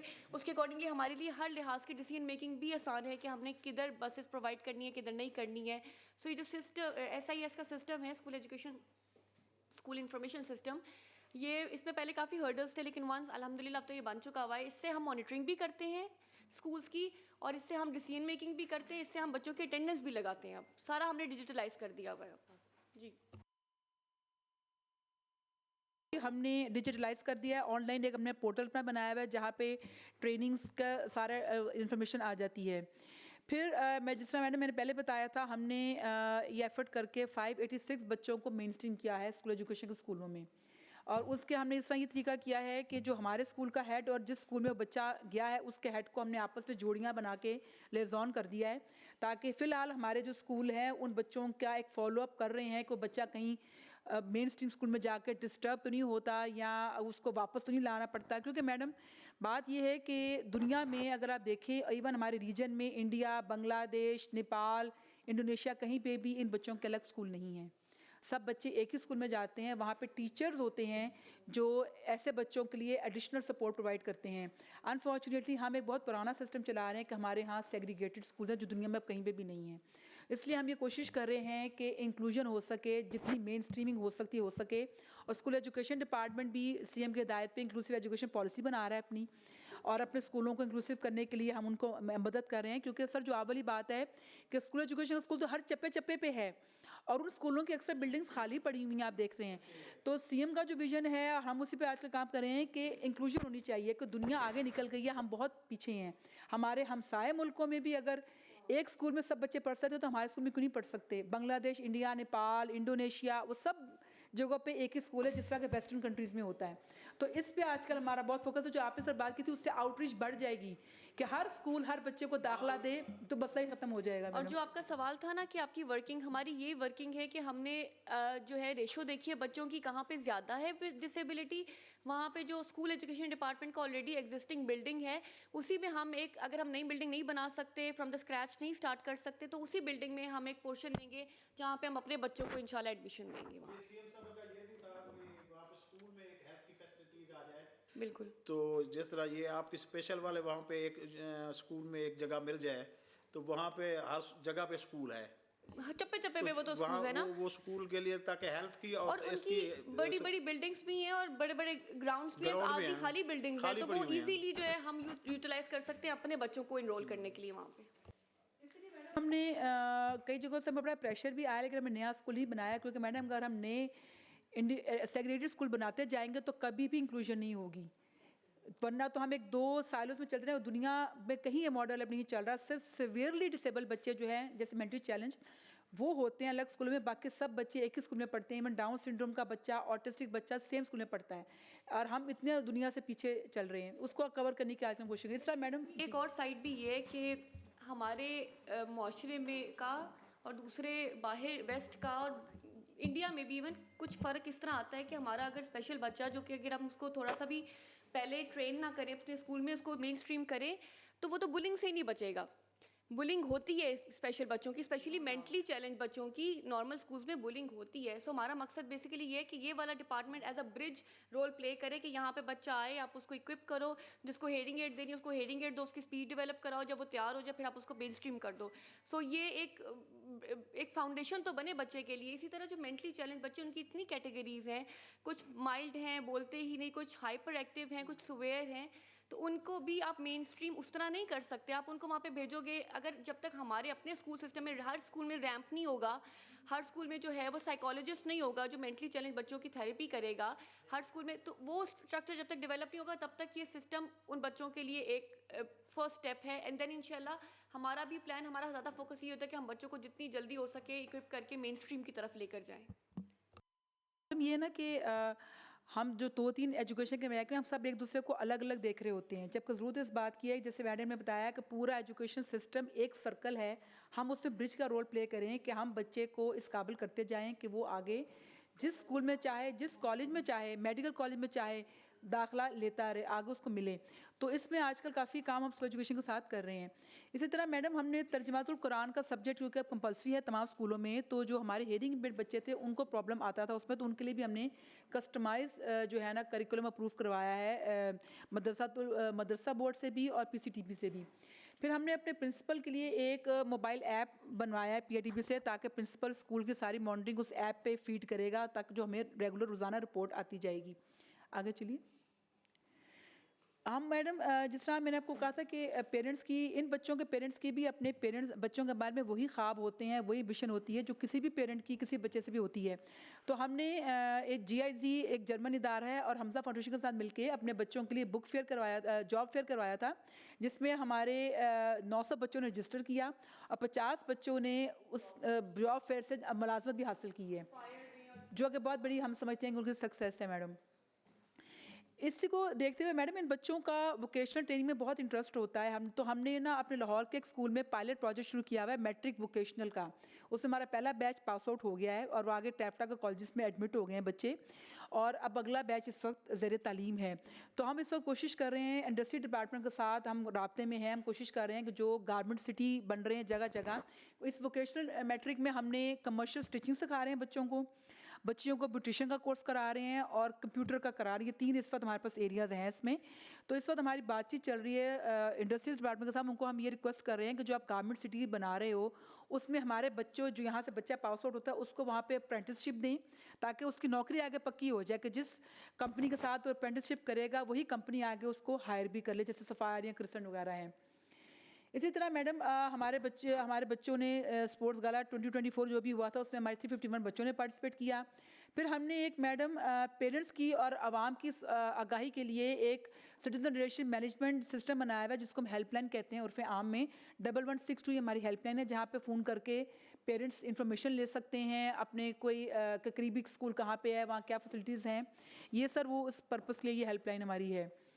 इसी तरह मैडम हमने पेरेंट्स की गाइडेंस के लिए भी एक मोबाइल ऐप बनाया हुआ है। आप अगर एंड्रॉयड फ़ोन पे डाउनलोड करें, हमारा स्पेशल एजुकेशन ऐप है, उसमें आपको सारा ज्योग्राफिकल मैप प्लेस हुआ मिल जाएगा, कौन सा स्कूल कहाँ है।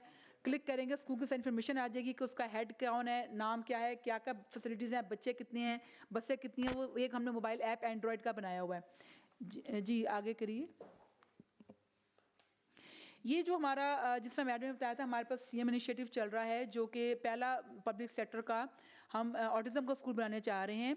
ये PDWP से अप्रूव्ड स्कीम है और इसका आगाज़ हो चुका है और 4 अक्टूबर को ग्राउंड ब्रेकिंग हुई थी।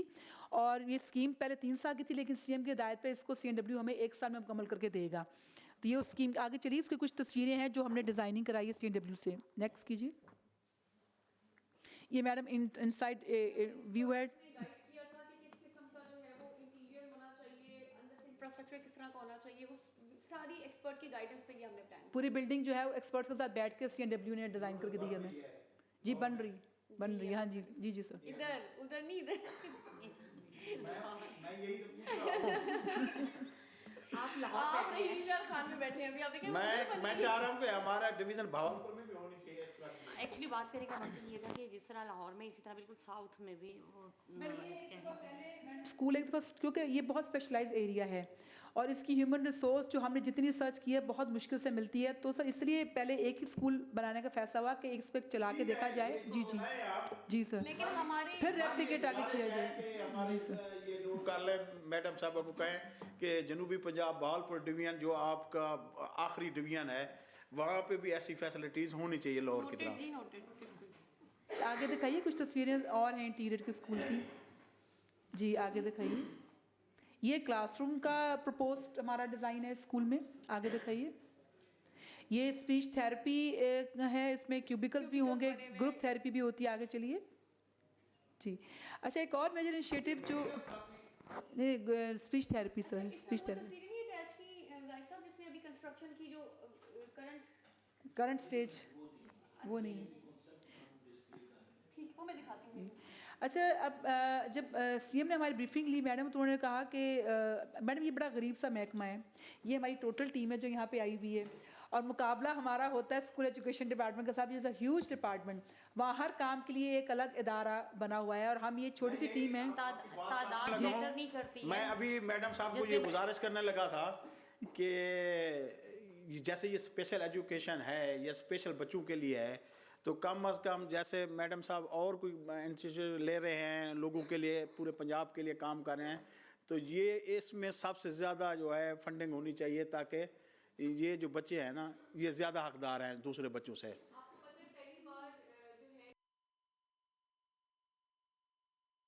पहली बार, और दूसरी बात जो मैं बताऊं कि जब सबसे ज़्यादा जिनका एडीपी में इस पिछले साल का फंड आया, वो भी पहली बार ही आया। अल्लाह अब इंशाल्लाह ताला, ये तो खैर वो चीज़ें जो हो रही हैं और हो चुकी हैं, अब हमारी आगे भी बहुत अच्छी प्लानिंग है इंशाल्लाह ताला। हम बैठते हैं, ब्रेनस्टॉर्मिंग करते हैं एक्सपर्ट्स, क्योंकि इसमें एक्सपर्ट्स ओपिनियन इस कमेटी की तरफ से रिकमेंडेशन जानी चाहिए कि फंड बढ़ा दें। मैडम साहबा को, ये इस दफ़ा जो एडीपी बन रही है, तो कम अज़ कम इसका जो है कम अज़ कम 100% नहीं 50% फंड बढ़ाने चाहिए, ताकि क्योंकि अब आपकी एडीपी भी शुरू हो रही है, तो जिस तरह के मैडम साहबा जो काम कर रही हैं, तो ये भी बहुत बड़ा सवाब का काम है कि इसके लिए आप इतना सारा अगर बिल्कुल मैडम साहबा की इंस्ट्रक्शंस पे ही ये सारे काम भी हो रहे हैं। मैडम सीएम की इसमें कोई एक चीज़ भी नहीं है जो मैंने आके शुरू की है। बस कमेटी की तरफ से ये सिफारिशात भेजेंगे एक भावलपुर के लिए कि ऐसी बिल्डिंग लाहौर की तरह होनी चाहिए, और इस एडीपी में पैसे ज़्यादा आने चाहिए, ताकि गरीब बच्चों के लिए ये काम हो सके। Thank you, thank you. ये आप भी नोट कर लें, क्योंकि आप जब भी जाएं तो हमारी ये कमेटी की तरफ से गुजारिश है। आप ना हमारे दिल की बात ही बोल रहे हैं, तो ये हमारे दिलों में नोटेड है सारी बातें। आपके दिल हमारे को और तनी, हम भी पाकिस्तानी हैं, आप भी पाकिस्तानी हैं। तो 100% से भी ज़्यादा इस्तीफ़ा मांगना हमने प्लान किया, जो मांगने का। इनके बात करने का मकसद ये है कि जब हम सुन रहे हैं कि लाहौर में ये चीज़ हो रही है, तो ये इक्वली होना चाहिए कि साउथ में भी ये इसी तरह नज़र आना चाहिए कि उन बच्चों के लिए भी इसी तरह स्कूल्स और उनके उन बच्चों के लिए भी इसी तरह वहाँ पर जो होना चाहिए। इस पे आप अच्छा, वहाँ पर हमारे साउथ में अनफॉर्चुनेटली जो पेरेंट्स हैं उनको ये अवेयरनेस बहुत कम है। वहाँ पर बहुत कम बच्चों की एक्सेस है उस तक। जो पेरेंट्स हैं ना, वो इस चीज़ को समझते हैं कि अब कौन इस बच्चे को, अगर ये पॉइंट है कहीं पर भी कोई बस आती है, कोई माँ बाप की बस ख्वाहिश ये होती है कि अगर बच्चा पढ़ने भी जाए तो उसको यहाँ से पिक किया जाए। डिसेबल बच्चे को कैरी करना बहुत मुश्किल होता है, तो इसलिए ना मैं आपको कह रही थी कि इसमें ये होना चाहिए कि बसेस की जगह पर अगर छोटी गाड़ियाँ होंगी तो वो डोर स्टेप तक जा सकेंगी और बच्चों को वहाँ से कैरी कर सकेंगी। तो पेरेंट्स का एक तो इस तरफ ना वो जो सोचते हैं ना कि अब इस बच्चे को उठाना, टाइम की पाबंदी और इस तरह, क्योंकि एक नॉर्मल बच्चा जो है वो तो ईज़िली खुद चला जाता है बस तक या इस तरह, लेकिन जो एक डिसेबल है उसको उठा के जाना पड़ता है। तो ये अनफॉर्चुनेटली जैसे स्कूल एजुकेशन ने सैटरडे ऑफ कर दिया अपने स्कूलों में। अब हालांकि हमारी बस बच्चों को लेने जा रही है, तो कई माओं का ये हाल है, मैंने देखा हमारी ना अटेंडेंस सैटरडे को 3 होना शुरू हो गई। अब हमने एनालिसिस किया तो वो जो कहती है कि जो 2 बच्चे इसके बहन भाई करते थे, इन्हें की करना है जाके, इन्हें की खट लेना है भी कारी रह लो आज, इस तरह के भी एटीट्यूड्स हैं मैडम। और ये मैं लाहौर की बात आपको बता रही हूँ। बस वही ना, जैसे कि खालिद साहब कह रहे थे कि माँ बाप की भी काउंसलिंग जो है वो उनको ज़रूरी है। उनको होगा कि हमारे ये जो बच्चे हैं, अगर वो देखेंगे ना 2-3 बच्चे मॉडल्स ऐसे सामने कि ये बच्चा डिसेबल था, ये इस मकाम तक पहुंच गया है, तो वो पेरेंट्स के अंदर होता है कि देखिए फ़लाँ का बच्चा जो वो इंडिपेंडेंट हो गया है, अब वो किसी के ऊपर बर्डन नहीं है वो बच्चा, तो फिर वो पेरेंट्स के अंदर एक जज्बा आता है। और जैसे आप कह रहे थे कि हमारा स्टाफ कम है, तो मैं हमेशा इस बात को मानती हूँ। मैं कहती हूँ कभी आप तादाद के साथ ना कोई काम नहीं कर सकते, आप जज्बों के साथ काम करते हैं, जज्बों के साथ आप। और हमारे पास तो अल्लाह ने इतना बड़ा ये हमें मुझे यकीन करें, जब ये कमेटी के चेयरपर्सन्स बने, हर किसी की विश थी कि मैं फ़लाँ का, और मैं चुप करके बैठी हुई थी कि जो मर्ज़ी होगी। और अल्लाह ने, मैं ये समझती हूँ कि हमें एक ज़िम्मेदारी दी है। यहाँ पर जितने भी हम मेंबर्स बैठे हैं वो चाहे किसी भी उससे हैं, लेकिन देखें चाहे वो पॉलिटिकल हैं या नॉन पॉलिटिकल हैं, लेकिन माएँ भी हैं और बाप भी हैं, और बच्चों के लिए एहसास उनका बिल्कुल इसी तरह ही होगा। माँओं का शायद इसलिए भी ज़्यादा होता है कि वो कहते हैं कि अल्लाह ताला की मोहब्बत को, वो माँ की मोहब्बत के साथ मुशाबत दी गई कि 70 माँओं जितना प्यार करता है। तो माएँ शायद ज़्यादा करती हैं, लेकिन बाप भी अपने बच्चे से उस तरह, और डिसेबल बच्चे के साथ मैं समझती हूँ माँ बाप तंग ज़रूर आ जाते हैं, थोड़ा हो जाता है ऐसा, लेकिन वो उतना ही ज़्यादा उस बच्चे से, नॉर्मल बच्चे से ज़्यादा प्यार करते हैं। तो हमारे ऊपर ये जो जिम्मेदारी आई है ना, इसमें हमने मिल के इस इदारे की बेहतरी के लिए काम करना है। ये नहीं है कि हमारी मीटिंग हुई है या कुछ ऐसा, जहाँ पर ये कभी भी नहीं होना चाहिए कि किसी जगह के, मैं कहती इक्वलिटी होनी चाहिए। जहाँ पर आप लोग देखेंगे ना कि सारे डिस्ट्रिक्ट में, साउथ में या सेंट्रल में या हर जगह के ऊपर बराबरी है, तो वो फिर हम इदारे को ऊपर लेके जाते हैं। अगर हम कहेंगे कि कहीं भाई इनकी ज़रूरत पहले है और इनकी ज़रूरत कम है, तो वो इस तरह हर जगह के ऊपर ना प्रॉपर उनको जो है अवेलेबल होना चाहिए कि इनके यहाँ पर कोई स्कूल आप कहेंगे अपग्रेड हुआ है और किसी स्कूल में आप देखेंगे नंबर ऑफ़ स्टूडेंट्स ज़्यादा हैं, तो यहाँ पर अपग्रेड होना चाहिए। अब आप कह रहे थे कि दूसरे नॉर्मल स्कूलों में जिस तरह बच्चों को लेके जाना चाहिए, मैंने देखा है कोई बच्चा थोड़ा सा शाय भी होता है, तो वो भी, उसको भी जो फेस करना पड़ता है हमारे माशरे में। आप कहते हैं कि देखिए वालिदैन भी, तो ये माशरा जो है ना, एक्सेप्टेंस नहीं है माशरे में। अगर किसी कोई बच्चा शाय है, उसके ऊपर बुलिंग स्टार्ट हो जाएगी, कोई बच्चा डिसेबल, तो अभी तो हमें इस तरफ जब टाइम लगेगा, तो जो चीज़ ज़रूरी है तो हम अपने बच्चों को क्यों ना उनके लिए ये चीज़ें प्रोवाइड करेंगे। यहाँ पर स्कूल अपग्रेड होने हैं या बनने हैं, तो उसकी तरफ हमें अभी फोकस करना चाहिए। I really want to add something. आपकी बातें सारी हमने बिल्कुल सही बात है, लेकिन जो आप ऑटिज़म स्कूल की बात कर रहे थे साउथ पे भी, ये हमारे लिए भी एक बहुत नया प्रोजेक्ट है और हमारे लिए भी इसमें वर्किंग हमने बहुत महीने लग के की है कि हमें इन बच्चों के लिए क्या फैसिलिटीज़ प्रोवाइड करनी चाहिए, क्या इंटीरियर फर्नीचर कैसा होना चाहिए, टीचर्स कौन से होने चाहिए, फैकल्टी में कौन होना चाहिए। ये अभी हमने इंशाल्लाह जब ये वंस रनिंग में आएगा तो भी बहुत कुछ होगा जिसमें हम लर्निंग हमारी डे टू डे बेसिस पे होगी, क्योंकि हर बच्चा, जैसे मैंने पहले भी मेंशन किया, ऑटिज़म सबको है, लेकिन हर बच्चा दूसरे बच्चे से अलग है और यूनिक है। एक बच्चे को अगर दिन में आप 1 घंटा भी थेरेपी दे दो उसका रिजल्ट और होगा, एक बच्चे को आप दिन में 4 घंटे भी थेरेपी दोगे उसका रिजल्ट और होगा। तो ये जो इतना बड़ा एक प्रोजेक्ट होता है, क्योंकि पूरे पंजाब में और पूरे पाकिस्तान में गवर्नमेंट लेवल का पहला इस तरह का स्कूल बन रहा है, तो 3-4 जगहों पे पैरेलल शुरू करना एक रिस्क था गवर्नमेंट के लिए। और आपको पता है कि जब आप PND में जाते हो और आप इस तरह की जगहों पे जाते हो अप्रूवल के लिए, तो वो क्वेश्चन कहते हैं अभी तुमने चलाया है, एक्सपीरियंस है, नहीं है ना, तो फिर आप क्यों करते हो। सो वंस और लाहौर इसलिए पिक किया जाता है इस तरह के प्रोजेक्ट्स के लिए, क्योंकि लाहौर में ह्यूमन रिसोर्स थोड़ा ईजीली मिल जाती है, लाहौर में बाकी चीज़ें थोड़ा ईजीली कंपैरेटिवली मिल जाती हैं। वंस इंशाल्लाह ताला ये रनिंग में होगा, we will be in a better position कि हम जाके मैडम CM को रिक्वेस्ट करें कि साउथ में भी एक होना चाहिए। बिल्कुल, और ये ज़्यादा टाइम नहीं लगेगा, इंशाल्लाह हम रिक्वेस्ट करेंगे कि मैडम वहाँ पे भी बच्चों की ज़रूरत है, तादाद बच्चों की उतनी ही है, और उससे पहले हमें वहाँ पे जो है बच्चों में, पेरेंट्स में अवेयरनेस लेके आनी पड़ेगी कि आप अपने बच्चों को, और इस स्कूल में हम एक और फैसिलिटी भी ऐड करें, अर्ली आइडेंटिफिकेशन ऑफ ऑटिज़म। जितनी जल्दी डिसेबिलिटी का पता चल जाए उतना आसान होता है उसको मिनिमाइज़ करना। हम ख़त्म तो नहीं कर सकते, लेकिन मिनिमाइज़ ज़रूर कर सकते हैं चीज़ों को।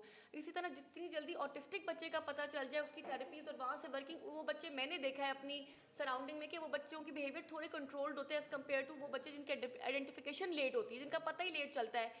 तो इसलिए स्कूल में हम ये भी कोशिश करेंगे कि हमें अर्ली आइडेंटिफिकेशन में हम काम करें कि हमें जल्दी पता चल जाए 2, 3, 4 साल के बच्चे का ही कि इसमें कोई स्पेक्ट्रम में कहीं पे ये लाई करता है। Thank you madam. Thank you जी। वेलकम जी। तब एक ये जो मैडम पहला स्कूल है हमारा, रिसोर्स सेंटर भी है। आइडिया ये है कि अगर हमें बाकी ज़िलों में ह्यूमन रिसोर्स ना मिल रही हो तो ये स्कूल ट्रेनिंग कर सके। इससे ज़रूरी था कि ये पहले लाहौर में इस्टेब्लिश हो जाए, क्योंकि इसको हमने एज अ रिसोर्स सेंटर भी यूज़ करना है।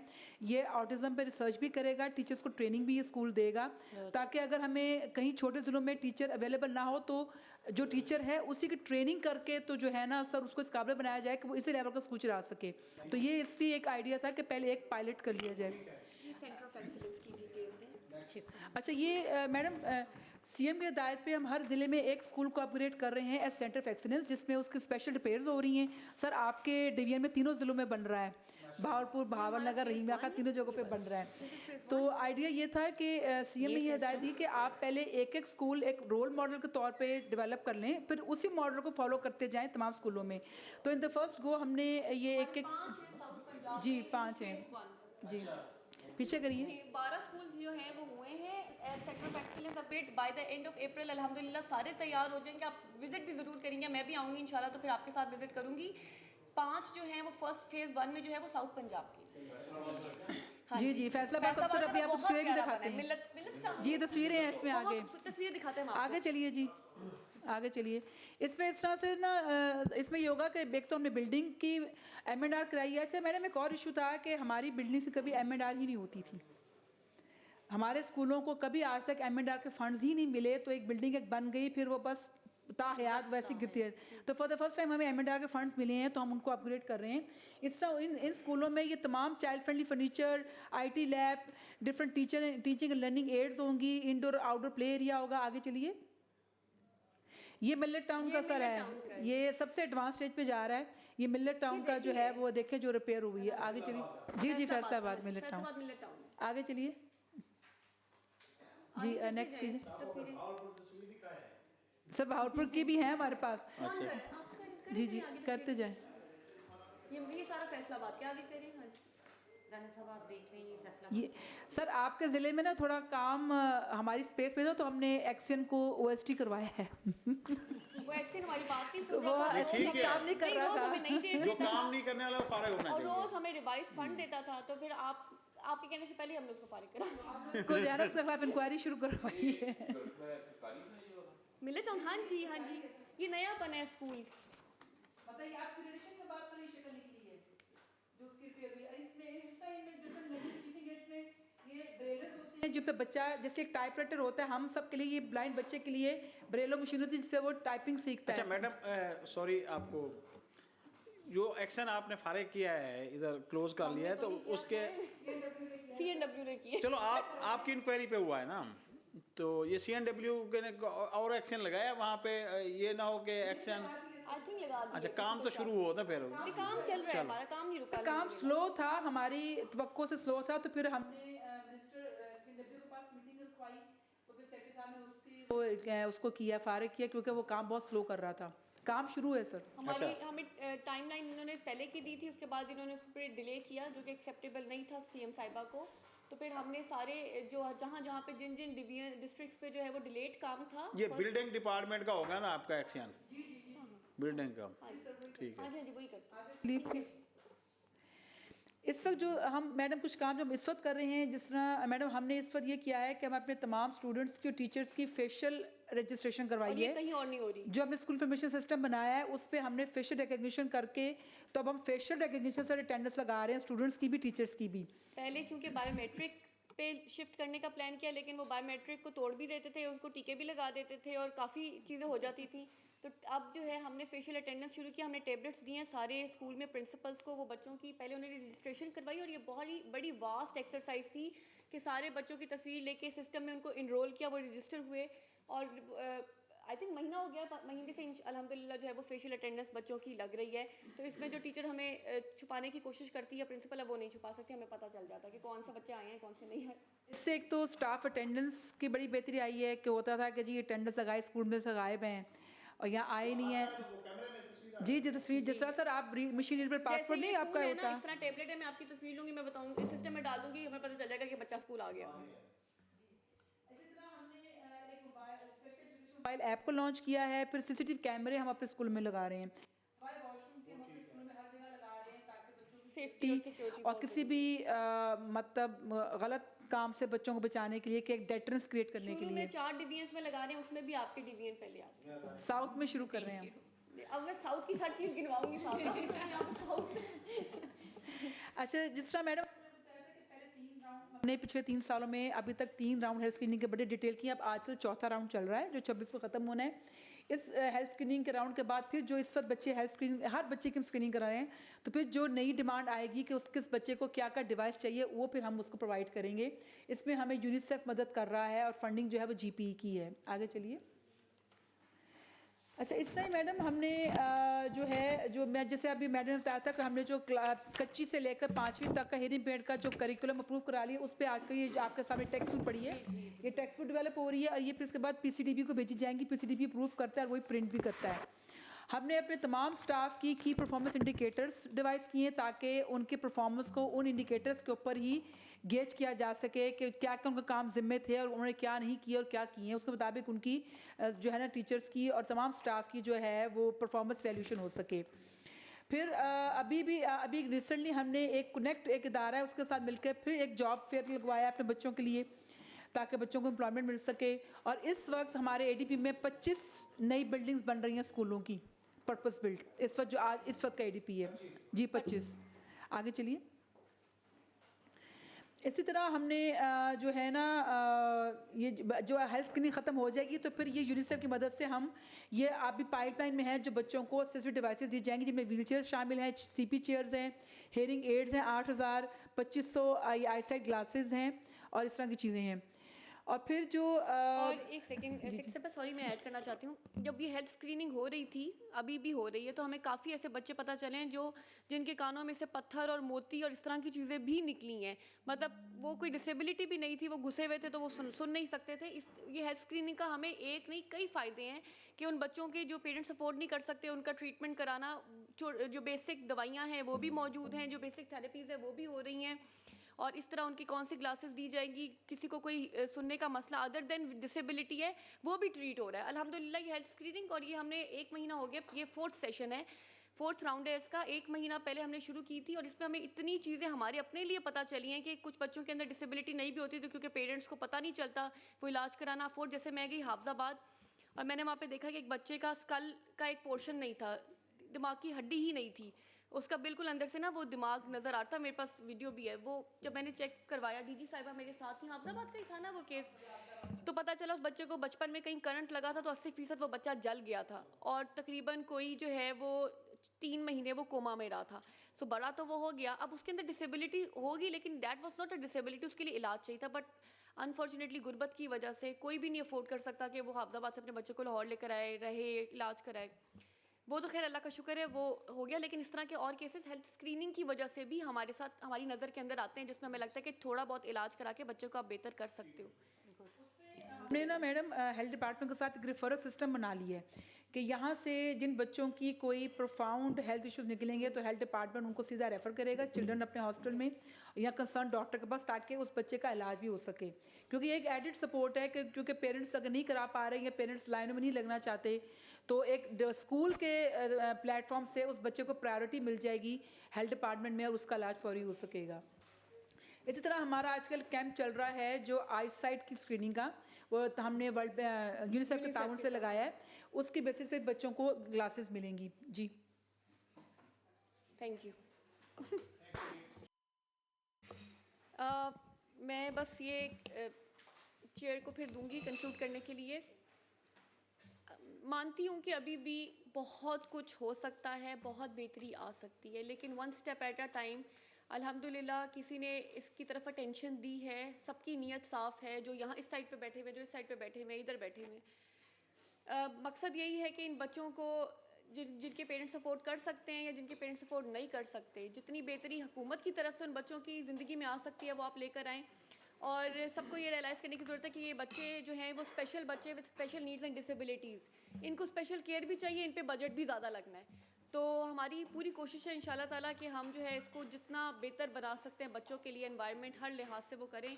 और खुशकिस्मत मैं भी अपने आप को भी समझती हूँ, इस डिपार्टमेंट को भी समझती हूँ, और अल्लाह का शुक्र है कि जो CM साहिबा हैं दिन रात, ऐसा नहीं है कई रैंडम मीटिंग में चल रही होती है तो उसमें वो इसकी ज़रूर अपडेट ले लेती हैं। CNW की मीटिंग चल रही होगी, उसमें ऑटिज़म स्कूल की बात होगी क्योंकि वो कंस्ट्रक्शन कर रहे हैं, लेकिन वो पूछेंगी कि इसमें फैसिलिटीज़ की काम कर लिया है, प्रिंसिपल देख लिया है कि किस तरह का होना है, उसकी क्या TORs होने चाहिए, मतलब everything she has in her mind every time के क्या होना चाहिए, किस तरह होना चाहिए, किस तरह हम बेहतरी लेकर आ सकते हैं इन बच्चों के लिए। दिन रात काम कर रहे हैं ताकि अल्लाह हमें और तौफीक दे कि हम कुछ बेहतर कर सकें इन बच्चों के लिए।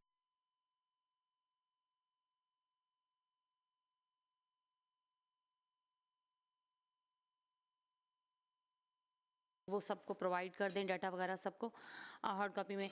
और नेक्स्ट मीटिंग में इंशाल्लाह जो बेहतर इसमें हम बेहतरी ला सकते हैं, बेहतर कर सकते हैं किसी भी डिस्ट्रिक्ट में, किसी भी तहसील में, किसी जगह पर, तो वो हम उसको डिस्कस करेंगे इसमें इंशाल्लाह नेक्स्ट मीटिंग में।